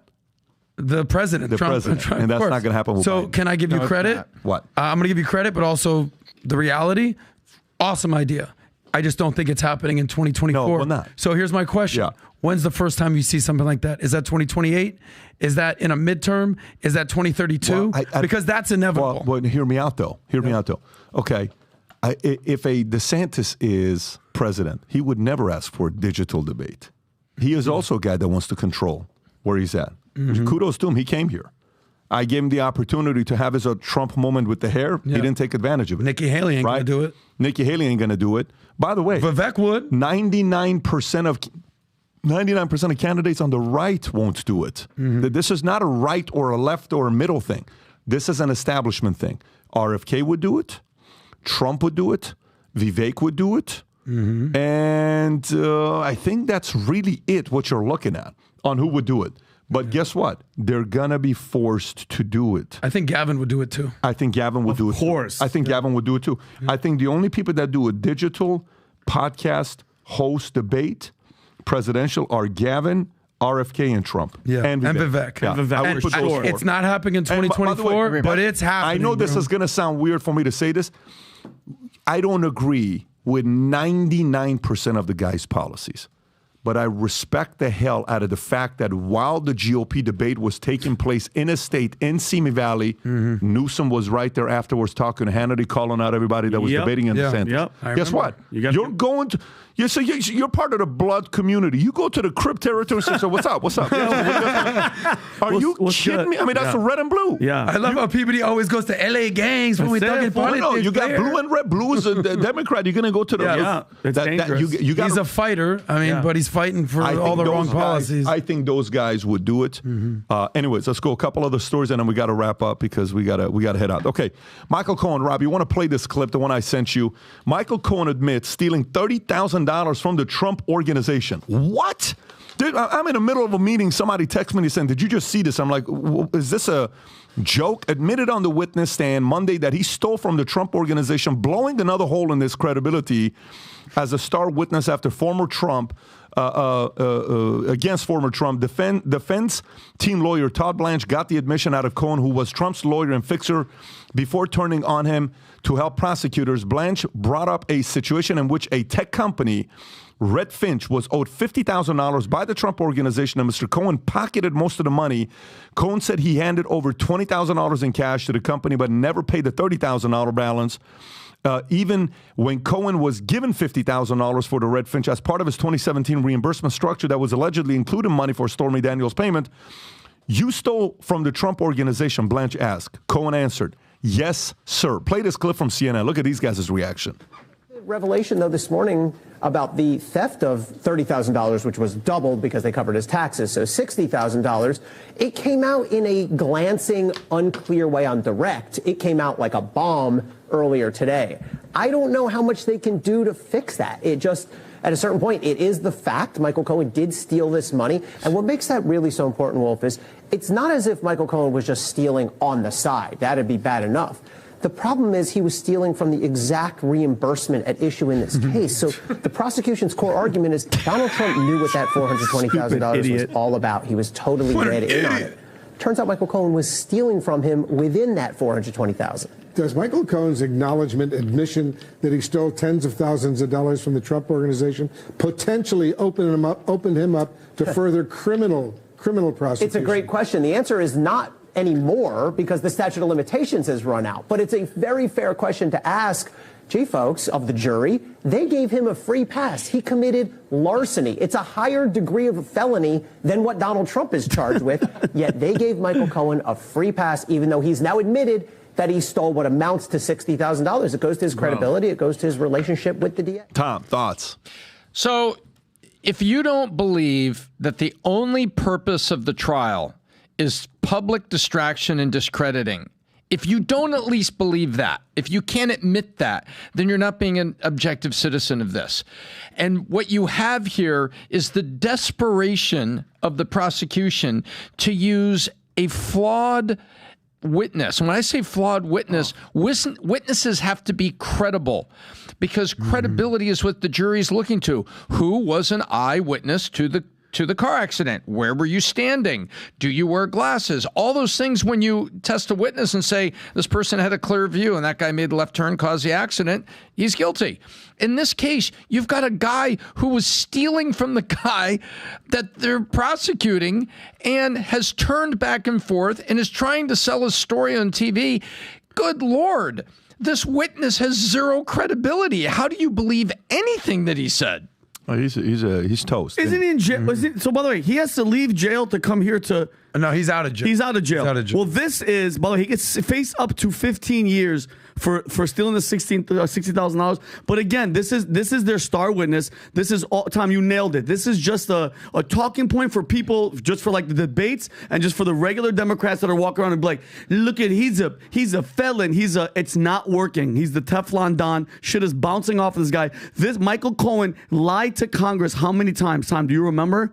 How many proven lies? I stopped counting and fell asleep. Yeah, exactly. Like this is, by the way, this is the same people that the left always grab these people that they love, like the Michael Avenattis. Remember when everybody on the left was walking around going, "You could be the next president of the United States." From Bill Maher to everybody on CNN, MSNBC, they have the worst taste in people, and this is just a huge fact of it. Michael Cohen, that's their star witness, and he's the biggest lying scumbag, degenerate thief. I don't think it's their taste in people. I think they're willing to use anyone in any way to reach the end, which justify the means, which is to tag some indictments on Donald Trump, distract the voting public. But guess what? It's backfired. The more this goes, you are finding it in the crosstabs of the polling. There are little tenths of points that keep creeping up on the polls because the people, look at Georgia. Georgia, you can argue, I'll argue right now, based on the polls, based on what we're seeing here, is a 10-point non-swing state anymore, folks. That's because whatever you have in downtown Atlanta with Fani Willis and the people that support her, the rest of the state is red, as in red hot upset, because they use those people too. And you stuck Fani Willis out there, who's a completely flawed DA with she dating a guy, misappropriating money on her own. These are the best witnesses you've got. The strategy was just to use who they could, distract and discredit, and it ain't working. Look, you only get one reputation, and this guy's reputation, not only is a convicted felon, he has a vendetta against Trump, he's seeking retribution, he absolutely hates Trump, and he's a liar and he's a thief. Yeah. So, I learned the hard way when I was in like 6th grade. I stole a pack of gum from like a CV, like an Eckerd's, and I got caught, and it like scared the bejesus. I'm like, oh my God, I'm gonna go to jail. They're like, relax, put the gum down. But I learned a lesson. Here's a guy. He didn't steal hundreds of thousands. He didn't try to embezzle millions. This dude stole 30 grand. You're a lawyer for Trump, and you're trying to finagle a couple G's. Scumbag. Like, at least Sam Bankman-Fried, tens of millions of dollars, billions of dollars. Bernie Madoff, all-time scumbag. Go for the gusto. You're stealing 10, 20 grand? Like, what kind of loser are you? How broke, how desperate, how stupid are you to try to do this for 10 grand? But 99% of the guilt goes on him. But this also makes me question, Trump, why do you have this guy around you? Why is he your spokesperson? I hope and pray that if Trump gets elected this time around, there's a better vetting system for all the people around you, the swamp creatures and the dirt bags. They don't try to screw you over like this guy. Hope so. Yeah, and that part of it, like for me, you sit there as an entrepreneur and you try to hire the right lawyers. I fired a lawyer the other day. Not the other day, probably 6 months ago, 7 months ago. And, you're like, yeah, I don't know if I can trust this guy because something was leaked to somebody else. I'm like, wait a minute, why do they know about it? Wow. And what did you say to them? And how did this? And I confronted him. I told him, he knows exactly what my position is with it. You have to be very, very careful with lawyers, accountants, all of these guys. This is why you're better off hiring lawyers that represent a big firm than those that work independently on their own. Because if a lawyer is representing a bigger firm that they're a part of, guess what? If they screw up, it's the liability and the responsibility of the big firm. We went away from a small accounting firm that the guy would sit there. I'm like, I would see him and his wife screaming. I'm like, listen, I can't work with you anymore, guy. You're a little bit, you remember the story here. I'm like, we're moving on. I went to top 50. And now, Tom, we've been top, I don't want to say the name, but we've been with a top accounting firm, a couple of them for the last 7 years. We've spent millions of dollars with our accounting firms. But half the time, it's also like, how do you sometimes hire these guys? Like, even if you bring a GC in, you want to hire somebody that's going to be your GC, your general counsel that's representing you. You have to vet them out properly. What's their background? This is going to make a lot of owner-operators and entrepreneurs say, do I have the right people inside here that I can trust that don't have loose lips? Who are my guys? Who can this happen to when you have them on the inside? This is the more and more, our business expands. Most people don't know what we do on a daily basis. It's so funny. More people I run into, they're like, oh, you're the podcast guy. I'm like, yeah, I just do podcasts. All I do. But they don't really know what's going on the inside, the businesses, the companies that we're running. But I will say this part to you. The fact that it's making me and a lot of my peers that I'm speaking to be more intentional on who they let on the inside. And no matter how much of a close-knit, again, conversation I had, I told one of my guys 5 years ago, I said, you're no longer on the inside to know any of the news and the stuff that we're doing. Why is that? You drink too much. You're always drunk. I can't have you on the inside. Another guy, women control you. You're too much about girls. And you'll sacrifice guys for girls. I can't have that being on the inside because you go goo goo gaga when there's girls. You just act like a different guy when girls are around. Whether it's a wife or another woman, I'm like, you lose yourself and your identity. What are you around otherwise? I can't have you around because women, you put women first in this, so you'll, to be cool in front of them, hey, you're more drugs or gambling, all this stuff. You need to be very, very careful when you're letting people in. Because they may not think it's a bad deal, but all it takes is one Michael Cohen to ruin your life, and we're seeing this. And obviously it takes how many years to find out he's a fraud? It takes how many years for the market to find out? Years. But the damage has already been done, reputation, all that stuff, because you hired the wrong guy that came on the inside. And by the way, this is not a shot at him. This is a shot that this can happen to any one of us, anybody. It's happened to me before. It's going to happen again in the future, but you got to be as careful and intentional about it as possible.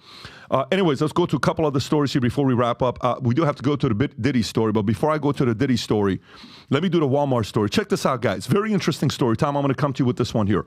Walmart gains high-income shoppers as elevated prices persist. What? Ooh. Walmart, this is a Fox Business story. Walmart is gaining high-income shoppers as persistent inflation pressures household budgets, with CFO John David Rainey noting upper-income households continue to account for the majority of the share gains. The company saw 2/3 of the share gain in general merchandise from households earning more than $100,000 a year income to rich people, folks. With engagement increasing across all income groups, inflation, although down from a peak 9.1%, remains above the Federal Reserve's 2% target, impacting consumer behavior. April's inflation rate was 3.4%, slightly down under from 3.5%. Rainey emphasized the company's shift from just offering value to focus on convenience, which he claims is valued irrespective of what your income level is, Tom. So Walmart had a boomer quarter. And they said more than just this. What he was talking about here is that they are seeing upper income households that would be shopping at Whole Foods and places like that showing up in Walmart. And he says, we're trying to give them convenience. We're also trying to give them value. The other thing he said very specifically, he said, we are seeing consumers coming in and they conduct their surveys and they know their customers and they know what they buy. They know how often they're there because they have all the shopping data. They pointed out fast food having inflated prices is bringing more middle class back to Walmart for meals ready to eat. MRE, and for, lower cost fruits. Now, on one hand, it's probably better that you're not eating fast food and you're, going to Walmart to get something halfway fresh. But what's interesting about this, they are actually saying the same thing McDonald's said. McDonald's said, hey, the inflation was really hurt me. All the raw materials costs. McDonald's did not have a good quarter. And then McDonald's says, embrace yourself. Second quarter will probably suck because we're going to be under the full impact of the $20 minimum wage in certain areas where we do business, like California.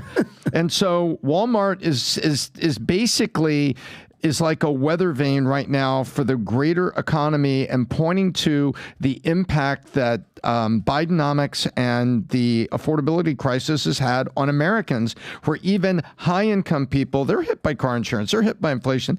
They are now coming back down to Walmart for convenience and value and buying things. And people aren't going to fast food. They're coming back to Walmart, and as evidenced by McDonald's saying that it was a tough quarter. And so this is real, Pat. This is Walmart talking about things that are showing up as very real, and the true state of the American economy is showing up as people are shifting down to stores on the strata to buy their groceries and things. It's worse than people think. There's a can we go to a real quick chart from Wall Street Journal? Hey, Pat, you haven't seen this yet, I don't think. Back up one right there. Can the audience see this now? Okay, check this out, Pat. Change in household net worth since the start of presidency. If you do just the value, like a dollar for dollar, on the left, you can see Trump, they were up 40%. Biden, they were up about 18% since the beginning of the respective presidencies. But Pat, look at the chart on the right. When you adjust it for inflation, the Trump era brought America about a 29% increase in the net worth of households. That is insane. The Biden administration is sitting at zero. Do you understand what this is, Vinny? So Tom, here's I got what you just showed, but you need to explain it to the average American, okay, that's watching this. Explain to Vinny what this means. Go forward. So it means if you compare the two presidencies and look at where you were when each one started and where you were right now 3.5 years in. Okay? Which one was better for me? Trump, you would have seen an increase in your net worth, maybe your 401k, your IRA, what you're able to save, total net worth of about 29%. Okay. 29% increase. So you were worth $200,000. Okay. Now you're worth $258,000. Great. 29%. Go Trump. Correct. And under Biden, you have started, you are at 0. Let's just say about 1%. So because that dip underneath the zero line, people went to the negatives. Correct. It was your net income going down. 39%, not 29%. That's right under 40, right? That's what is shown with Trump. And now adjusted to inflation. Adjusted to inflation. So let's go through it. Let me try to explain it. Tom still is the Silicon Valley type of audience. So you got $200,000 day one, okay? Trump gets elected. By the end of it, adjusted to inflation, not nominal value. Nominal value could be you had $200,000, now it's $300,000, but inflation, that $200,000 today is $280,000, so you really only made $20,000. Gotcha. What matters is this, right? This is why sometimes people get treasury bills because they'll say it's net 5%, and no taxes, so you're not going to have to pay the taxes. So adjusted to inflation, you have $200,000, okay? Now on the right side. On the right side, adjusted to inflation. Holy crap. Years later, under him, adjusted to inflation, you have 29%, 4 years later, which means your $200,000 is now $258,000. But under Biden, your $200,000 adjusted to inflation is up only 1% to $202,000. You had $56,000 more under Trump than you did under Biden. Now, to be fair, and we go time to time, let's just say that's 16% to 1%. Your $200,000 is $232,000 adjusted to $202,000. Regardless, you have more money, your money growing under Trump than you do with Biden, because Biden's still got a few more months to live. And this data is coming from the Federal Reserve Board, so it's coming from our government. This is not an independent right-wing news source here, Vinny. This is our government stats staring you in the face. And Walmart talking about it in the quarterly report, Pat, of how bad it is for people, that wealthier people are leaving Whole Foods and coming down to Walmart. Yeah. Let me go through. I got a quick funny story for you. So I got 5 minutes, one more story. This will be a minute story. So be quick. There we go, guys. Tom just gave a whole chart. I'm going to do this in 60 seconds. 2020, I leave Miami and I move to the beautiful city of Addison, Texas. I hire a realtor by the name of Patrick Bet-David. He says, this is where you should live, right here behind the Yard House on Beltline Road in Addison. And I start working with PBD at Valuetainment. In the distance, I see this building. Give me 1 second. Yes.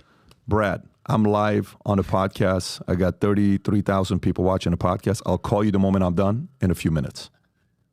All right, buddy. Bye-bye. Was that a real call? That was a real call. Oh, serious. You'll see why. But go ahead. All right. Thanks, Brad. Love you, Brad. Love you, Brad. So I end up going to this place I see in the distance called Walmart. In Miami, there's no Walmarts. There's Publix, there's Whole Foods. I go there, I go shopping. The prices blew my mind. I've never seen anything this cheap. I just balled out at Walmart. I go to the cash register. They're like $83. I'm like, for the whole store. One time I went shopping there, they're basically like, yeah, it's free. Just take everything you want. We'll give you money. I've never seen prices this cheap at Walmart. Thank you, PBD. But their slogan, I think we have their slogan, it's save money, live better. I've never seen cheaper prices in my life at Walmart. So I understand the American consumer. Yeah, there you go. The American consumer relies on something like Walmart. It's incredible. So whether you're making 50 grand a year or 250 grand a year, save money, live better at Walmart. It's incredible. There you go. Another, so this podcast is brought to you by Walmart, according to Adam. And Adam, is what aisle are you typically on? Aisle 17 or 16? I'm in the cold aisle where the ladies are shopping, and it's a little nippy out there. My God. We knew that's where he was going to be going. All right, so next. Have we done the Sean Diddy Combs story yet or no? Okay, so Diddy. All this stuff with Diddy, you know, it's God, and they're just hating on me and all this stuff. It's just not fair. People don't know on what I've gone through. And then, boom, this video from March of 2016 is released with him and Cassie. And I just want you to watch this. Look at this guy right here. Go ahead. Fantastic. We've all done this before, right? And we run around. That's a regular Thursday night for Look at this. Look at this. Look at this with Cassie. Boom. Yeah, really. Totally with his pink socks. With his pink socks. Look, grabbing the bags, stomping her, grabbing her hair, dragging. What a pussy. That gets me so mad, bro. That gets me so upset. And then there's another clip where he's throwing glasses or something at her. I don't even right there. Rob. Go back a little bit. Go back a little bit. Go back a little bit. Go to all the way to the end. Maybe it's at the end when he's throwing the glasses at him. While keep going. Right there. Watch this. Look at this here. Look a picture. Boom. Jeez. Right. So this is them. So okay, Adam. This comes out. People react. 50 Cent reacts. This was a bad look. He comes out with his apology video. 50 Cent saying, "Who told him this was a good idea?" Okay. Go ahead and play this clip, Rob. It's so difficult to reflect on the darkest times in your life. Sometimes you got to do that. I was fucked up. I mean, I hit rock bottom. But I make no excuses. My behavior on that video is inexcusable. I take full responsibility for my actions in that video. I'm disgusted. I was disgusted then when I did it. I'm disgusted now. I went and I sought out professional help. I had to go into therapy, and go into rehab. Had to ask God for his mercy and grace.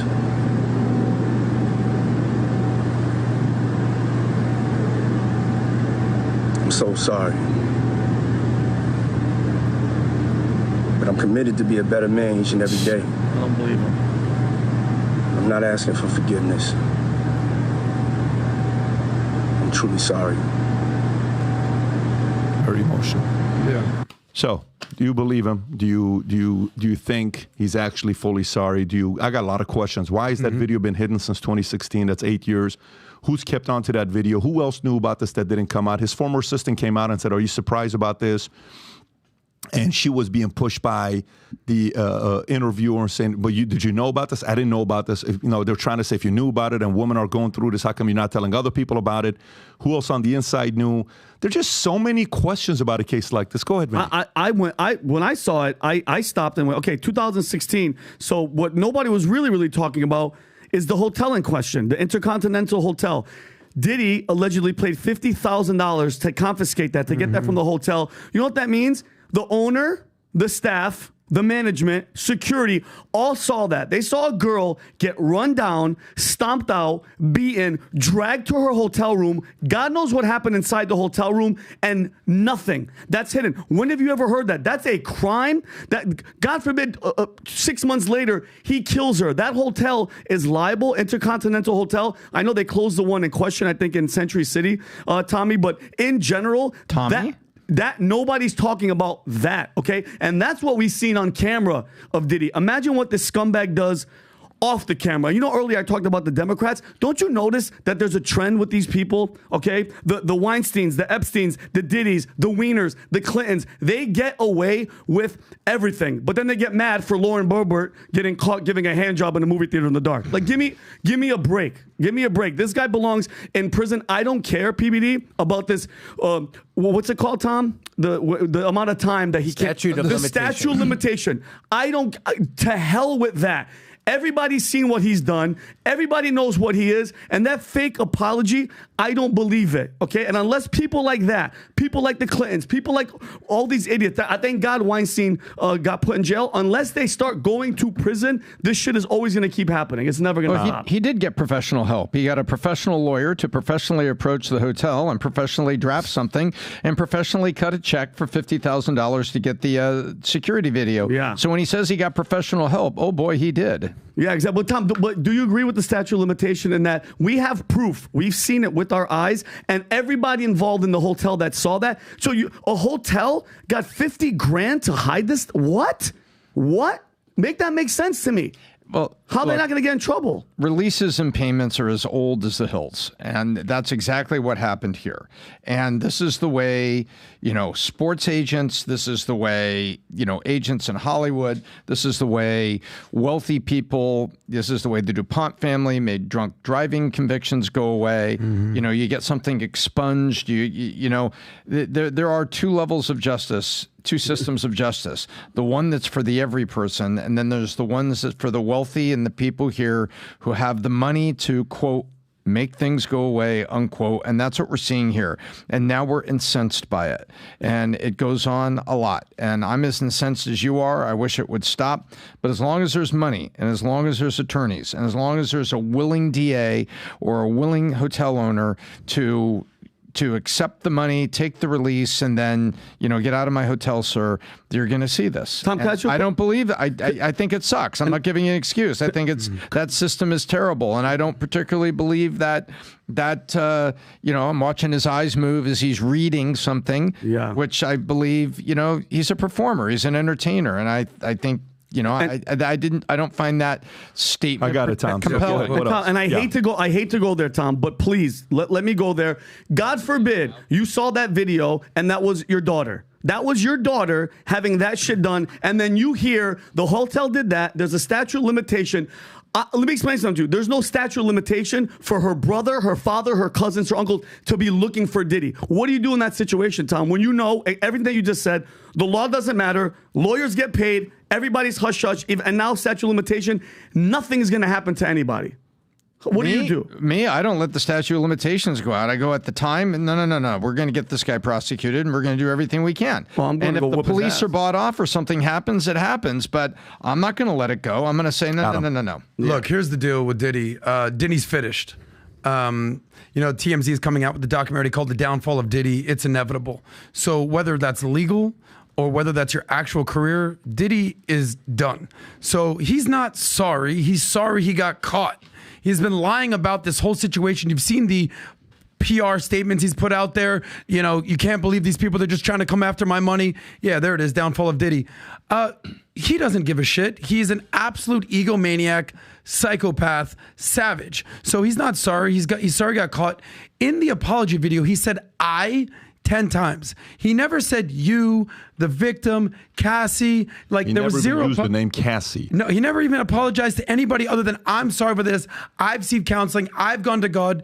It's all about Diddy. So what's going to happen here? Jordan Peterson has a quote, very famous quote that says, for a man, that you need to be a monster, an absolute monster, but then you need to learn how to control it. Diddy clearly didn't read that last line, because the most famous video, if you Google Diddy on YouTube, the first thing that pops up is Diddy savage moment. You see the thing when he hangs up the phone, I'm a savage. Yeah. Anything I want, I can get. I'm a savage. Sorry. But then he tried to remix that in 2022 and it just didn't hit the same. It looked like he was desperate and it looked like he was acting. Just do Diddy Savage, you'll see it. But the guy's an absolute monster. Yeah, it's that video right there. It's probably the most famous video of Diddy. You can play it, Rob. I can get whatever I want. That's on his YouTube channel, by the way. Look at this. He's not even hiding it. Yeah. That's his YouTube channel. Play. You think I could book that for the weekend of the 14th when the soundtrack comes out? If so, bump somebody. All right, thanks. All right, love you, man. Bye. I got my MTV out. Savage! I'm a savage! Oh! I'm a savage! Whatever I want, I'm going to get! Whatever I want, I have to get! What's next? Yes! He keep going. Check to see if the call was on. What's next? I'm not going to stay fucking down. Yeah. I'm not gonna stay fucking lying down. I'm not. I can't do that, man. I can't do that. What's next? Give me something He's else. a Fed. What can't you do? I can do it. I can do anything. He almost hit him with the whatever he threw. In that moment, look, if you're an entrepreneur, that's what you need to get ahead. But there's a difference between being hungry, being a savage, and then being an absolute monster. He's turned into a monster. Any man that does what he does to his girl, to any girl, is not a real man at all. Absolutely disgusting. And therefore, Cassie won $30 million, convicted of lying, no doubt. They settled that in 24 hours. The real question is, what's going to happen to Diddy next? You talk about being a Fed. Kanye went on a rant a few years ago on the Drink Champs podcast. Talking about he's a Fed. They took my family, all that. Candace Owens retweeted that she actually believes him with that. So what's going to happen with the latest allegations? The guy is finished. It's just a matter of what the law is going to say at this point. What do you think, Pat? With Diddy? Yeah, I think jail. Not at all. But go through the opportunities, right? There's the Jaguar Wright. Did you hear what she said? Mm-hmm. She said in the dark web, he sold a video tape for $500 million of Rihanna, of Drake. Did you guys hear about this or no? So she just said, you know who Jaguar Wright is? I know exactly. No? She does. Yeah. She talked about the fact that this is $500 million Diddy. Let me see if I can find this. She says about this. There it is. I found it. So this is a few days ago that she says this. Rob, I'll text this over to you if you can play this clip, and then we'll wrap it up.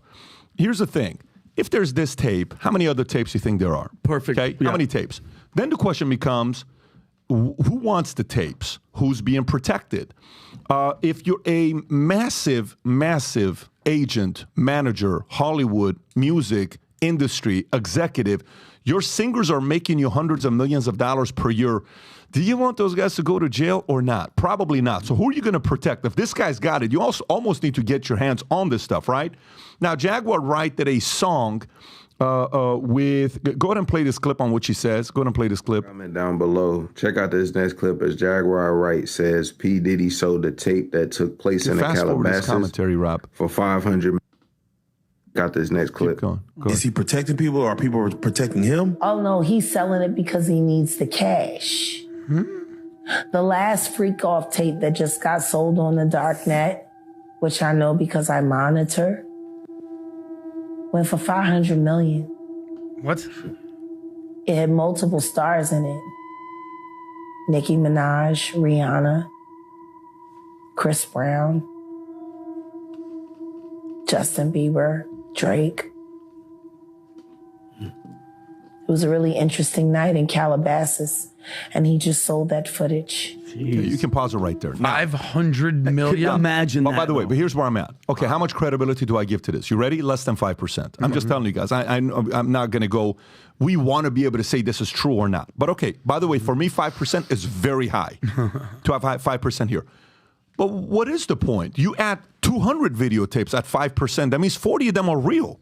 Okay, so what does this guy have? I think this guy's got a lot of stuff. So either the powerful people of Hollywood and music have to protect this guy.